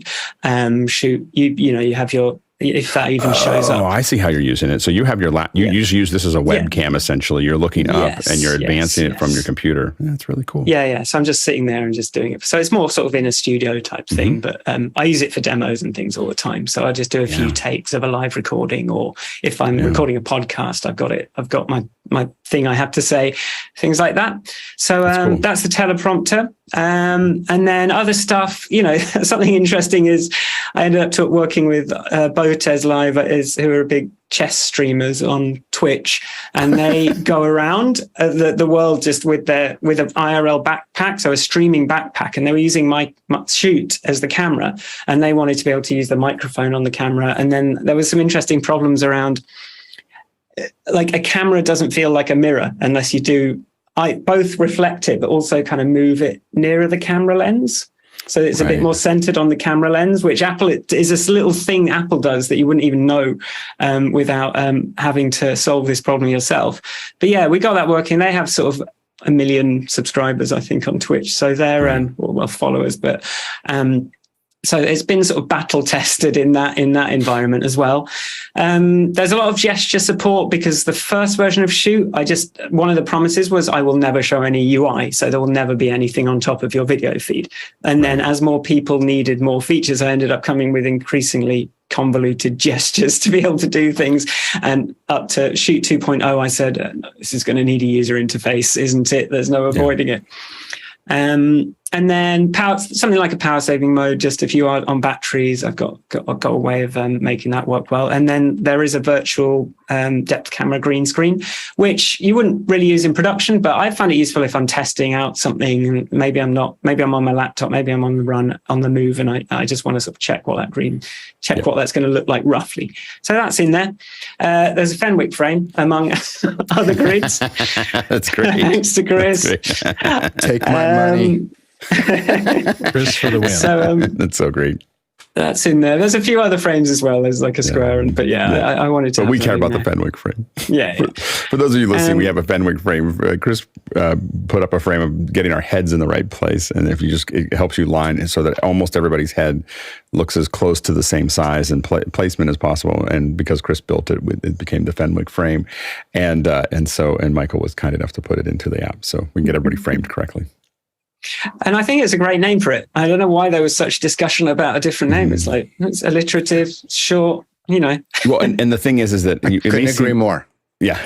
The thing that's interesting there is that if you get everyone to use a Fenwick frame when they're doing, let's say, a bunch of, you could send this, if they all have Shoot, you can basically send it out and they all do like I'm really excited or happy birthday or whatever. And when you cut it together, it actually works. It's not like somebody really big and then somebody too far away. I just like, just fit your head into this and then they'll all be the same. Yeah. And I need to be thinking about those kinds of, we get everyone using this. Yes, exactly. 100 licenses, please. And then, yes, exactly. Well, speaking of licenses, I thought I would warn Office Hours that, so I've been at this conference. So I took Shoot and those other apps to a conference this weekend in Birmingham, a photography conference. And I was talking to different people about it. And I just found myself a little bit embarrassed that it was too cheap whenever I spoke to anyone. And I said, yeah, okay, I think it's time. There's been a lot of new features recently. So warning, price goes up tomorrow by quite a lot. Certainly for the lifetime license, that's a lot more now. And the pro license is, sort of like, I think $38 now instead of $15 or whatever it was before. So I'll see how that goes. So we're getting a deal. People, there's a little bit of question. I just paid $45 for the lifetime. So yeah, well, so you've got a deal because I was told by my uncle who just exited some huge startup thing that a lifetime should be 10 years, not 3 years. So I've changed it to 10 years. And so, it's an optimistic idea of an iOS. Tomorrow it changes to 10 years. So you can either get it like today and get a good price, a cheap price, or if you want to help me move to Edinburgh, you can wait till tomorrow. There you go. So we'll see if we get a big bump here today. Anything else before we jump into the questions? That is everything that I have. I think that the thing that I'm most excited about watching, because we've got to watch you for a while, like building this up, is that it's the one photo app that just feels like you keep on adding a lot of things. Now there's a lot to it, and when I open it up, I have to kind of figure out all the little bits and pieces of it. But I will say that all the other ones seem to have stabilized where they wanted to be in the market, and they just you don't see a lot of things, and you don't see. I think that if you're an educator, for instance, this is a really interesting product because there's so many things you could use in the classroom, and there's so many things that you can use to generate content. And so I think that it's a really valuable, really valuable tool. And I just love to see the evolution of it. And so one question I had for you, and someone may ask this question, but I haven't looked at them all. The one thing I did have trouble with is figuring out how to get the web control to work. Are you able to show us that or talk us through that? I do have it set up, so we will give it a go. I got like a little alert, and I think I might have bounced through it while I was trying to figure it out. And then I couldn't find my way back to figuring out how to tie the two together. So, see what's happened, of course. So I will attempt to show you. Okay, so that's working. You see that's connected, and we're going to get, if I just grab that, that's going to give me control. And are you able to tie those to, you said you're a preset, so you can tie all those controls to a Stream Deck. So if I want to go, if I say, okay, I want zoomed out, save that out, then like zoom in.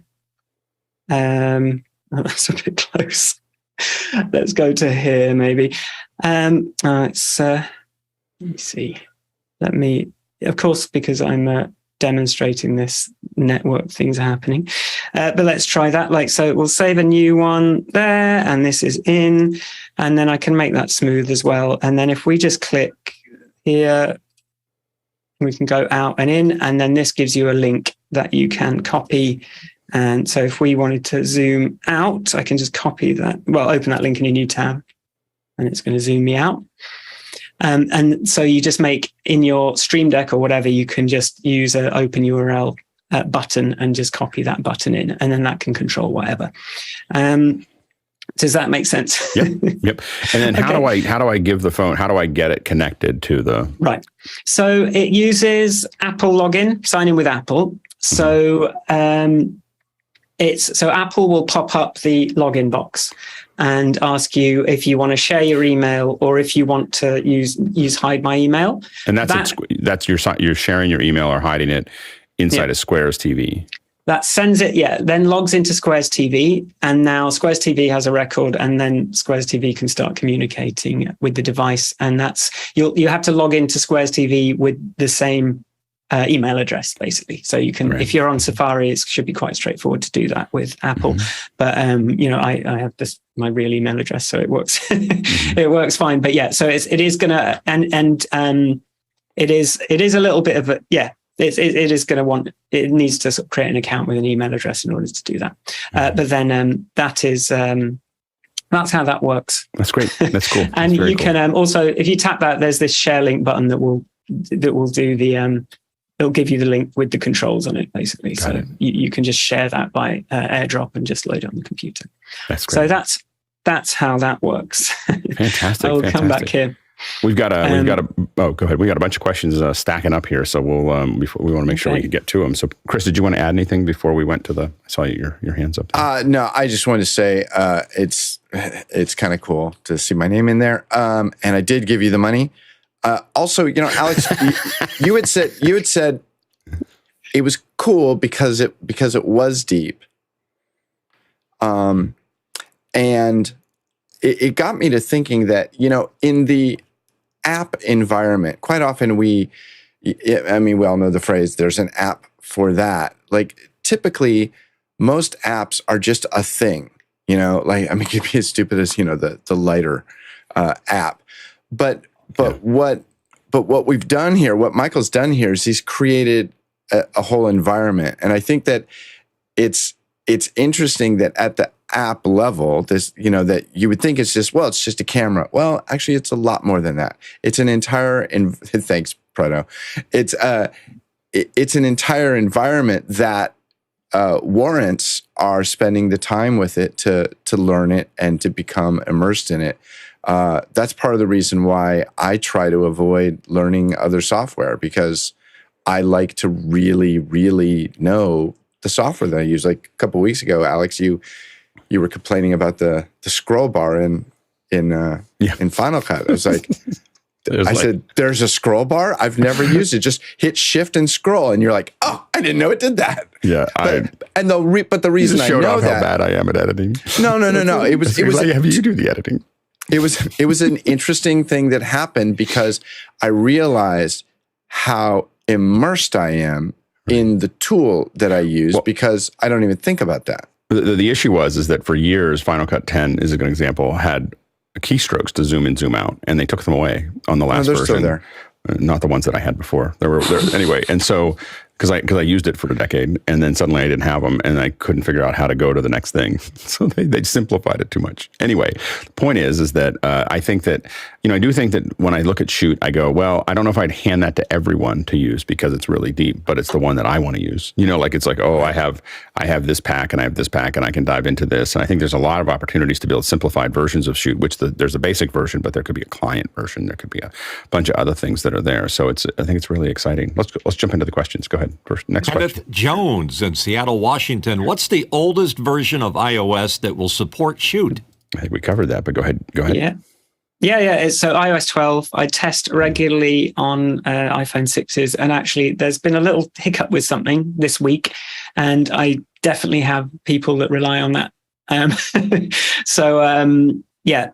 That's official support. And in a way that makes the code base a lot more complicated than it would be if I did not support, if I could just do iOS 13. You're a kinder person than I am, because I would just be like, it's now available for iOS 13. So yeah, or 16. Okay. Yeah. So, that's good. Next question. From Steve Uroff in Madison, Wisconsin. Using Shoot requires a stable, flexible phone holder. Are there mounts that the group can recommend? Go ahead, Tom. Yeah, here's what I found is the small rig cage. I love it. $40 or a little more if you add various handles. Mm-hmm. It just does everything. Michael, do you have a certain one that you like? How many quarter 20s do you need? Yeah, exactly. Michael, do you have any favorite mounts for your phone? Well, what I realized was, because I've got some real janky stuff kicking around, like a duct taped thing on an old microphone stand. But I've also, what I realized was I want the same shoe for my different tripods. So I have a really nice mini tripod that I'm a bit scared to use. I think it's Neewer, like everything's Neewer, isn't it, or something?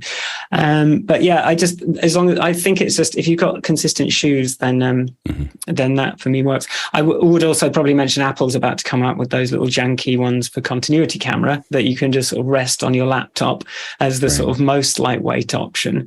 But yeah, I mean, I sort of, I don't have any deep experience in this. I just kind of use what I've got, really. Yeah, next question.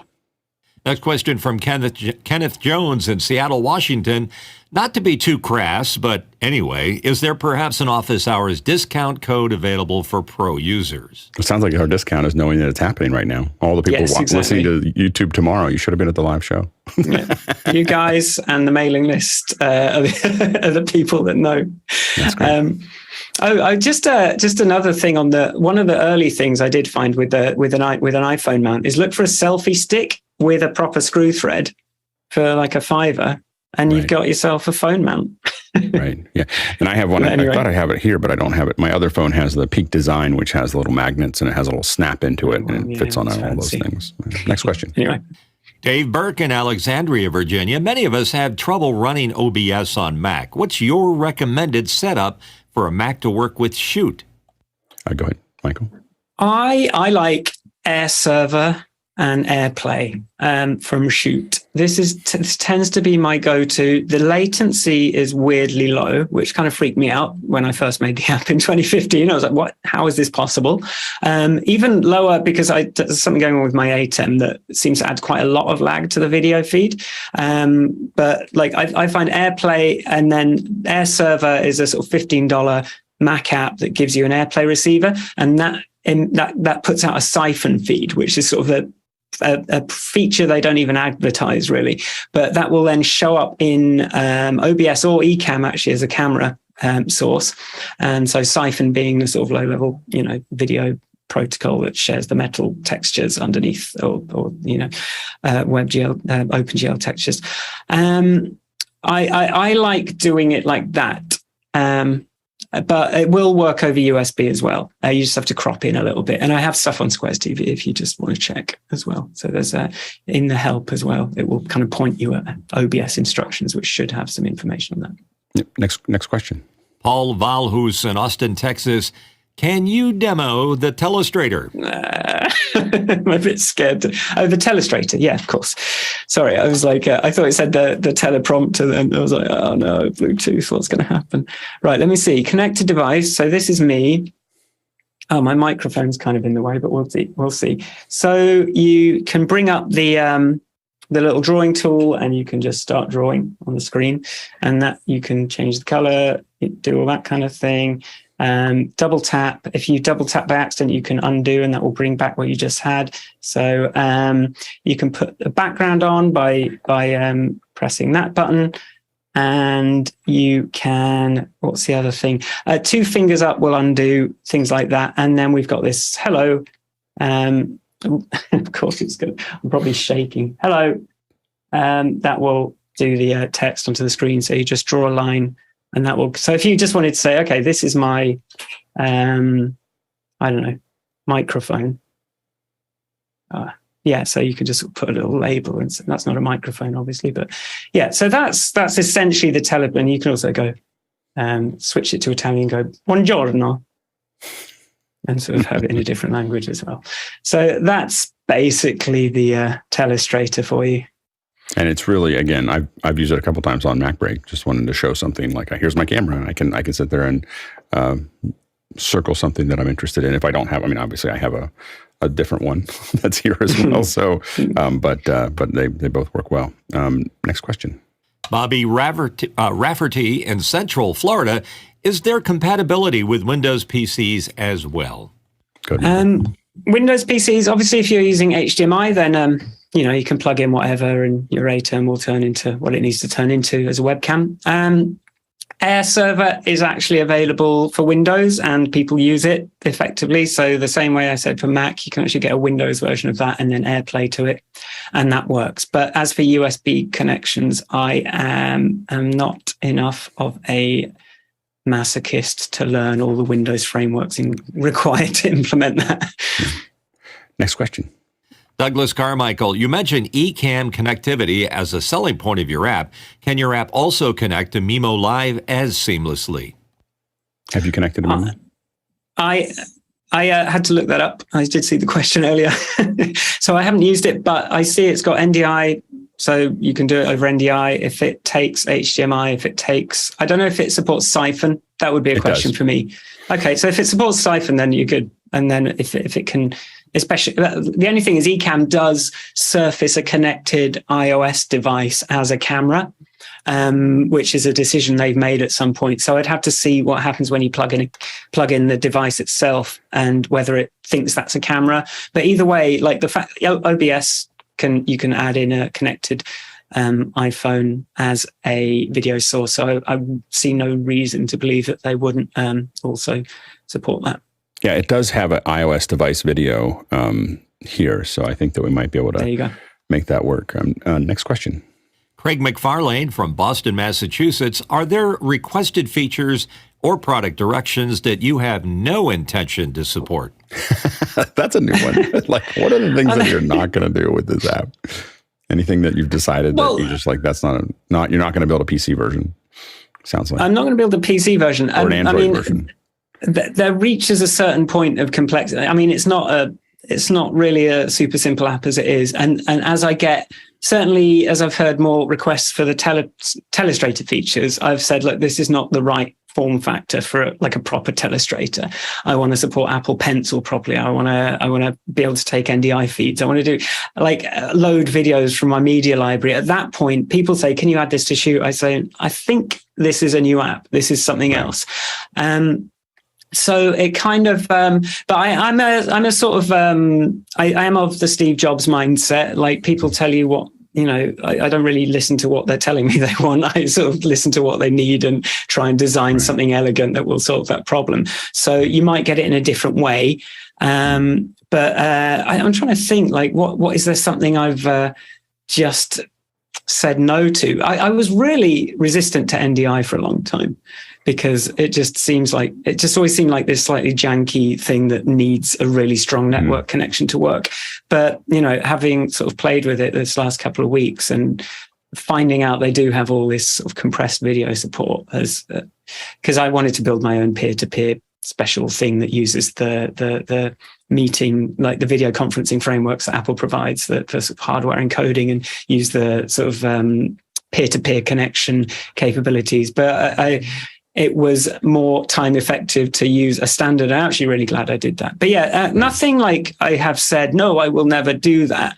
I did buy an Android phone even to look into doing it. But when Google Cast was so flaky, I was like, this is just not the same. So that's probably where I draw the line, really, cross-platform support. Next question. Next question in from Jeff Cohen in Miami Beach, Florida, and here on the panel. Will you be able to utilize the iPhone 14 front camera's new features such as autofocus and portrait mode? Portrait mode? Isn't that an iOS 12 feature? It won't. So some of these, I get a lot of questions. I got a lot of questions about cinematic, whatever it's called, cinematic mode in the last release of iOS. But that's very much a sort of a thing that makes sense if you're filming with the phone and taking a video. So I don't know what the... well, I think that the main thing is that right now it feels like Shoot is a very utilitarian thing. I can do a lot of different things with it.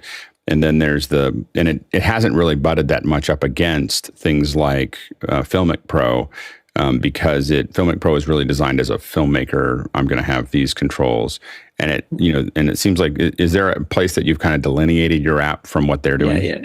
Absolutely. Filmic Pro, the sort of live camera feed is sort of an afterthought, I think. And it's really about shooting, right? It's about video on the phone, I think. Right.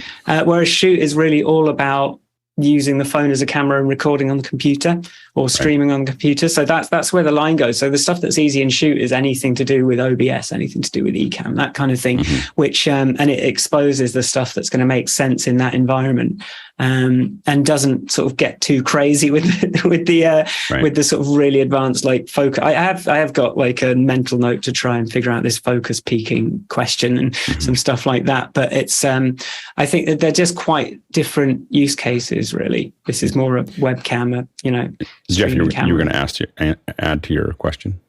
Yeah, and yes, the ability to do portrait with the front camera existed, but they're doing it differently now with the iPhone 14 cameras. I don't know what is available to developers under the hood to access it, but the combination of the new ability to do a true autofocus in conjunction with accessing the 3D depth sensor allows it to do more accurate front portrait.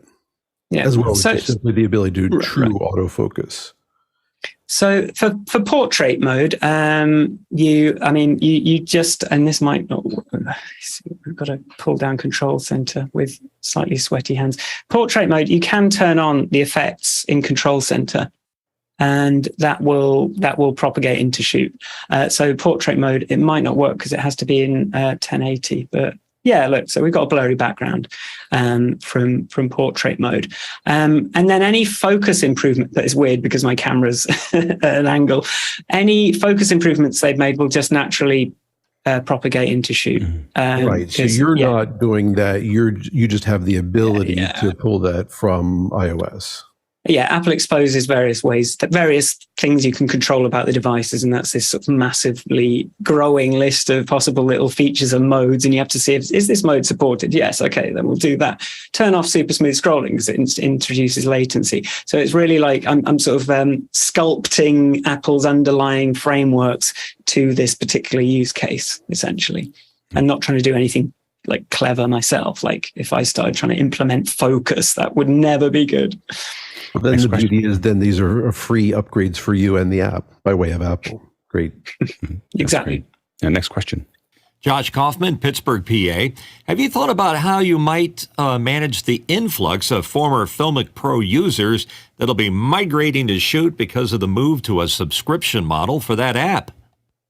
Go ahead, Michael. I should probably play with Filmic a bit more just to understand their expectations. I did see a spike last week, and I wondered what that was, and maybe it is this Filmic thing, and maybe it was you guys talking about it.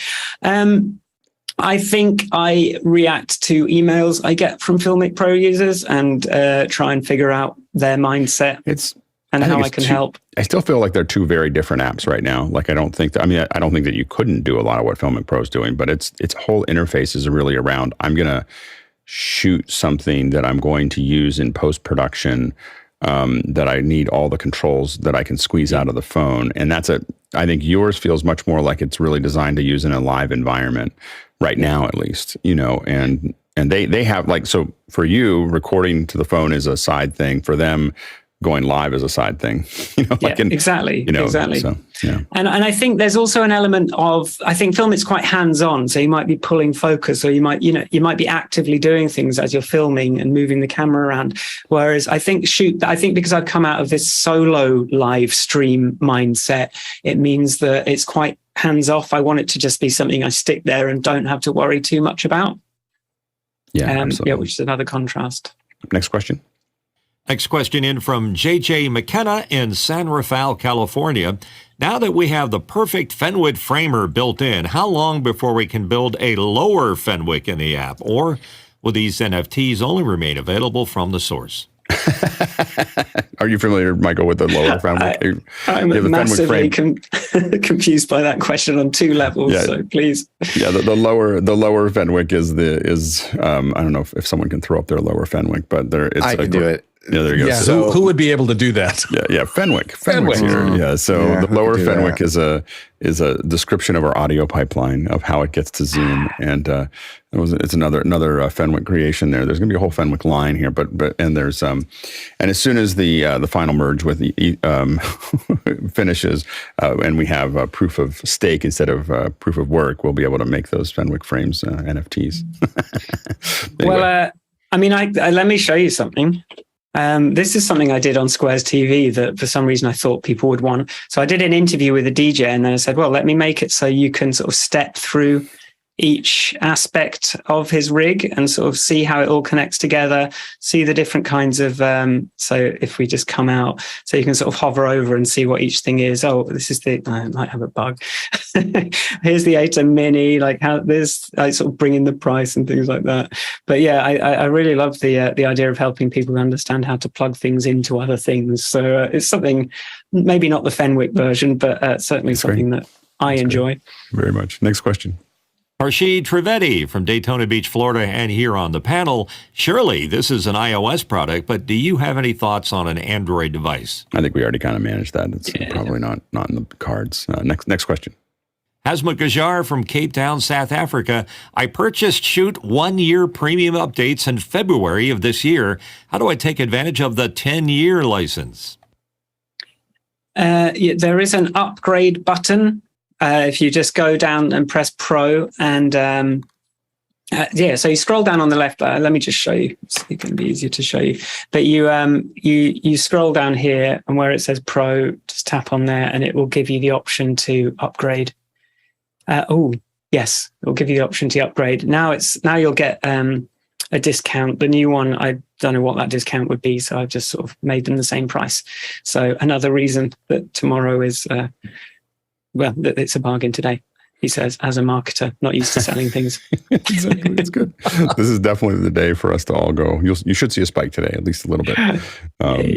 Make a couple of dollars. Next question. Paul Valhus is here from Austin, Texas.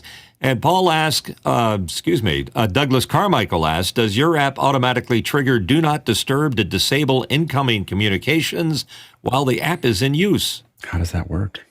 You will be prompted to set that up when the app launches. It will say, here is a video showing you how to set up Do Not Disturb to auto. So I can't directly access that as a developer because of sandbox considerations on the system, but you can go into settings, set up your focus mode so that Shoot will trigger that to activate automatically when it's in the foreground.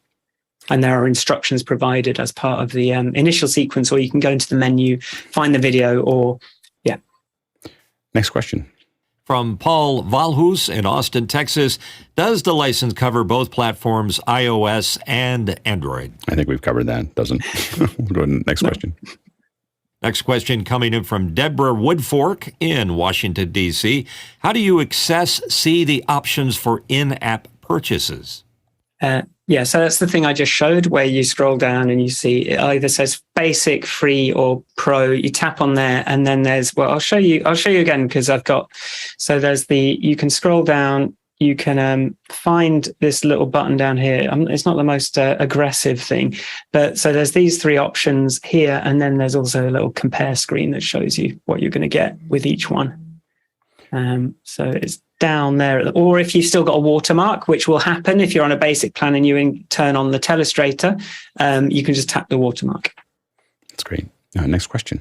Harshid Trivedi in Daytona Beach, Florida, and here on the panel. Shoot, sounds amazing. What sort of accessibility features do you have in the product that I can offer to my blind and vision impaired friends? I know quite a few upcoming creators, and they use iOS.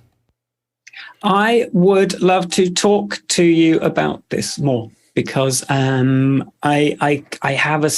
suspect that my accessibility game isn't great on this because I think I thought, well, it's a visual app, so maybe I don't have to worry about that too much. But I was at this conference, this video photography conference, and there was a lot of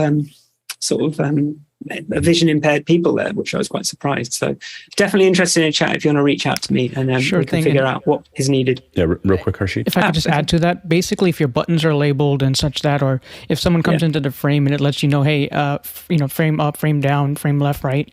Those are just some tools to maybe think about. So if I'm maybe not in frame, I'm to the left. I want to get in frame, then it'll let me know that piece of information. And check out the camera app on iOS itself. We'll get the two of you together and build something. And maybe you can even create something that's it might be a different app that is literally for folks through their that have some vision impairment. Could be really interesting. Yeah. Certainly some tech available, so I can do face detection and sort of say, move left, move right, move into the Fenwick frame. You're too far away. Exactly. We could do that. left, back. Yeah. Next question. Chris Widener, Lafayette, Indiana. How do you rename iOS devices in the web controls? My iPhone 14 Pro Max is just showing up as iPhone. Now, I think this might be an iOS 16 change because my iPhone 13 is, oh no, it happened. I am still here. I've got, yes. I think it might be an iOS 16 security thing where you can't access the device name anymore. So I think I need to figure that out because it used to just take whatever the device name was. So I will have to add that to my bug list. And I thought it was just me. So that makes more sense now. Next question. Next question from Craig McFarlane in Boston, Massachusetts. Less of a question and more of a comment. The call to action for purchase is very subtle and easily missed, especially compared to other apps that particularly shout it. Yeah, I'm a nervous entrepreneur. I'm a nervous business person. So I know about how to do good UX. I'm always very cautious about being too gung ho with the pop-ups and things like that. And I know this puts me at a commercial disadvantage. I know. I definitely appreciate it, though. It drives me crazy when I open up an app and it keeps on. Every time I open it, I know it's going to pop up something that I have to hit because I'm usually popping it up because I want to use it. Like when I use Shoot, when I've used it in the past to jump on to MacBreak. So usually when I'm going to MacBreak, I'm typically using Shoot to send that out. And it is. I find that it's nice because it just opens up and it's where I need it to be right then. Like I don't have a bunch of you could do this, you could do this, you could do this. And there is such a race to the bottom with how many calls to action can you cram in? There's people staring at analytics. They're trying to kind of get that KPI up a little bit. And it just, they forget to step back and say, is this actually horrible now? And I'm trying to sort of keep it from getting horrible, Yeah, absolutely. Next question. Douglas Carmichael asks, is the lifetime updates option a true lifetime license or only 10 years? It's true lifetime. It's, yeah. Lifetime. Which could be, for me, might not be 10. which is shorter, So anyway, next question.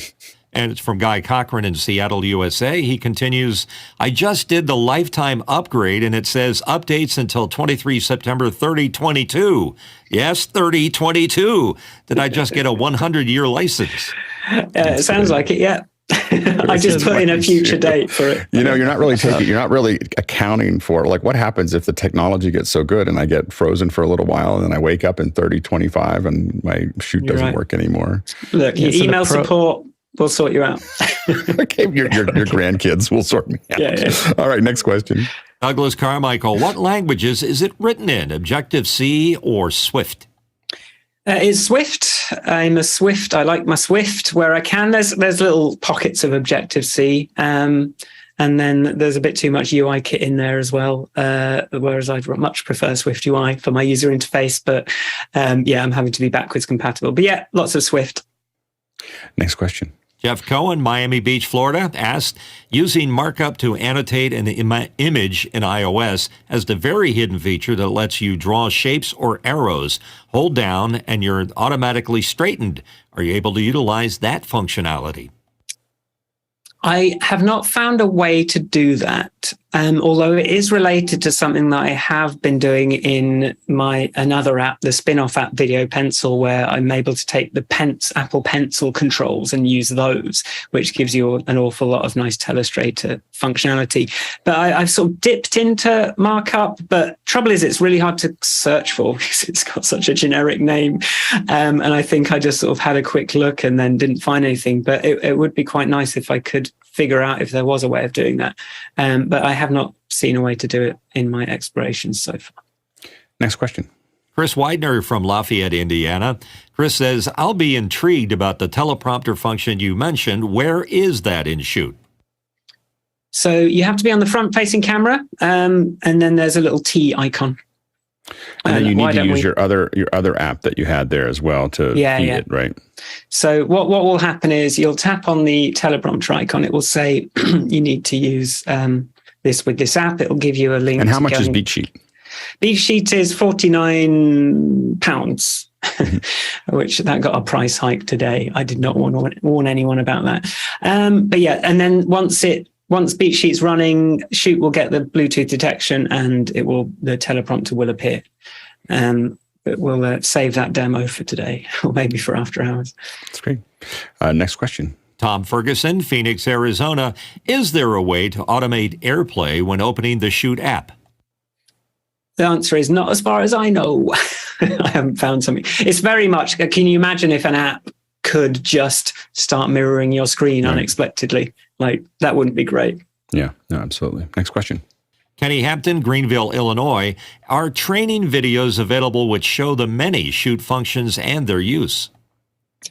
I have a sort of ad hoc, so I have a YouTube channel for Shoot, which has a fairly ad hoc sequence of videos showing how to use different features that I've sort of made as I've gone along, and that's accessible via the help menu. There's a user manual, which I am maintaining now, which was quite a recent thing. And but in terms of sort of more structured courses, that's something I'm trying to figure out who the target audience is for that. And I think there's definitely a sort of education, a lot of education people and a lot of online sort of entrepreneur types that I kind of know how I could focus that. But yeah, so I've got unstructured stuff all over the place. But in terms of a more kind of ordered thing, I have actually written sort of 11,000 words on this, but now I need to figure out how to actually target those and then start recording them and figure out how I'm going to make that all work. Because I imagine a Square's copious free time when you're programming, you have to think through it, and you're like, yeah, absolutely. But there may be some sort of overarching Square's TV product subscription, something or other that gives you training and then like free licenses to the different apps. But I'm just figuring that out at the moment. That's great. Next question. Greg McFarlane from Boston, Massachusetts. Did you cover what you can control with Apple Watch? Very briefly, but yeah, it's basically anything that's got a slider, anything so zoom, focus, like ISO, you can turn the torch on, you can do things like that. You can switch cameras, and then you can also select, if you set up presets within Shoot, which I guess I could. So this is the presets that you could, these are the camera presets? Yeah, so you can go here, and if you've maybe adjusted the zoom, or let's get rid of the that's kind of cool. So you can sit there with your watch and tap on it and go like, I want to zoom in, zoom out. Yeah, I want to be in like blue mode. So you can just save that, and then, I'm just save that, and then that becomes a preset. And then now that will show up on the watch, and you can just tap that, and that will be a preset. Yes. So presets, camera switching. If there's something that it doesn't do that you would like it to do, I've sort of, I would like to hear from you about it, because it's sort of, I kind of did the stuff that was more obvious, but if there is, maybe I can make it do the teleprompter with the crown. I don't know. There's stuff like that I could potentially do, but for now it's that stuff. It's great. I think the last question for the second hour. All right, Bill Davis from San Diego, and here on the panel, can you describe what your Pencil app does? I do a lot of VO script markup, and it's a challenge on tablets, etc. Okay, I have this. The best I have is the little poster that I did for my conference. So the Pencil app is currently. Can I zoom in a little bit? So you can load in, you can take an NDI, you can use the device camera. You can load movies and photos from your library. And I'm looking into making that maybe even a structured sort of deck of things that you could sequence through. You can take an NDI input. It works with Apple Pencil, but you don't need an Apple Pencil, but it's very nice with an Apple Pencil. Load movies. It has my, you see, this is, let's just open with preview. It's not in scrolly mode.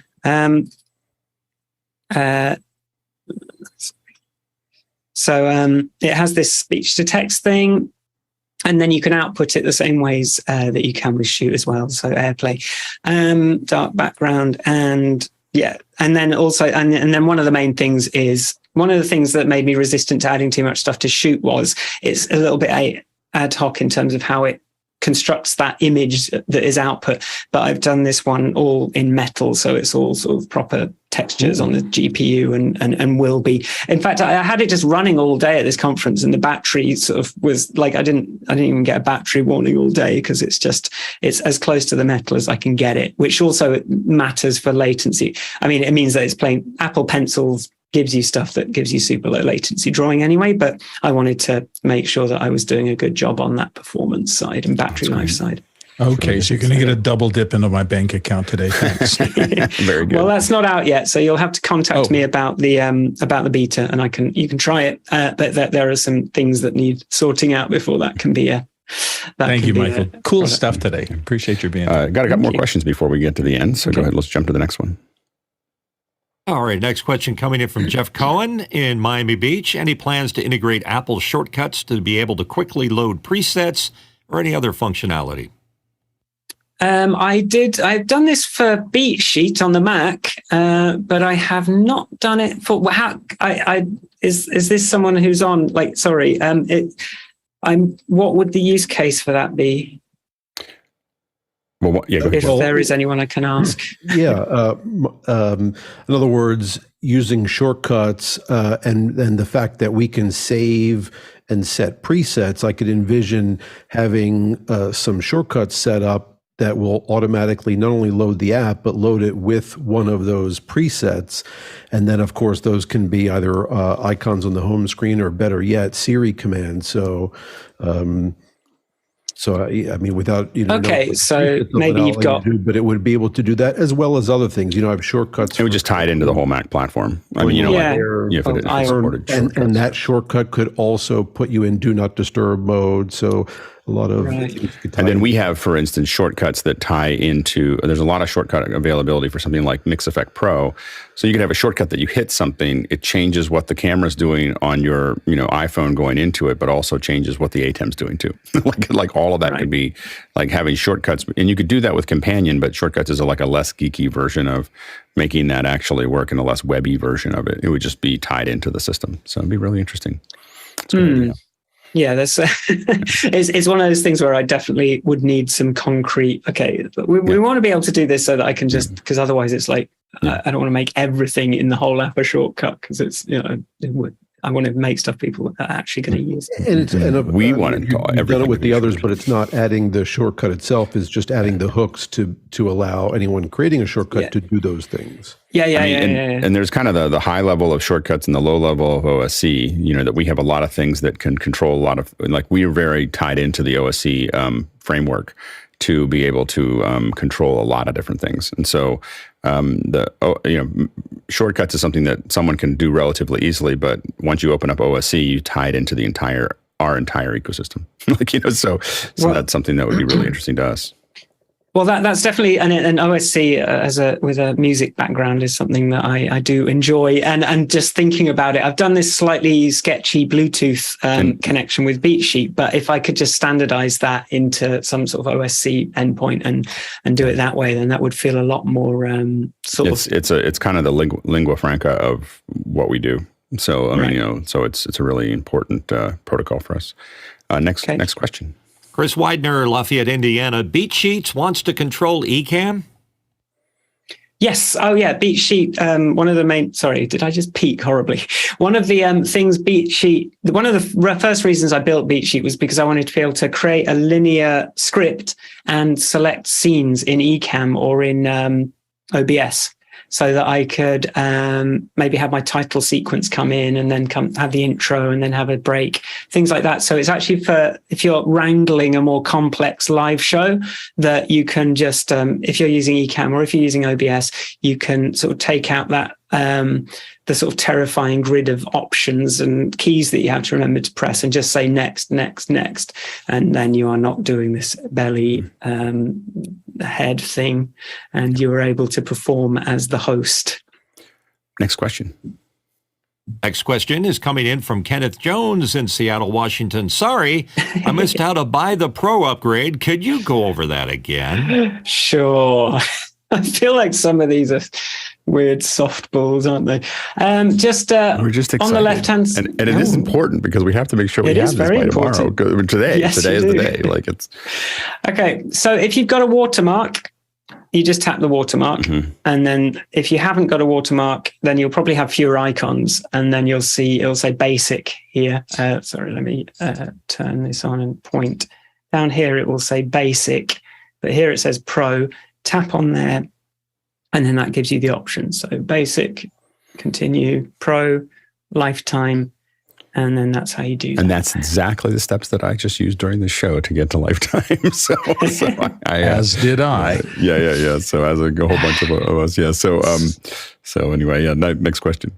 Josh Kaufman, Pittsburgh, PA. Are there any plans to be able to move objects around the screen after they have been drawn? Perhaps the ability to stretch them as well? Not with Shoot, but certainly the pencil, video pencil will have that. But not the stretching. I haven't figured out how with Pencil Kit to stretch things yet, but certainly the other stuff. And you can change colors, and it's actually really amazing. I love it. Next question. Michael, it's a question for me. Have you heard from David Lynch regarding your Eraserhead album? No. I have not. And I'm very cross about it.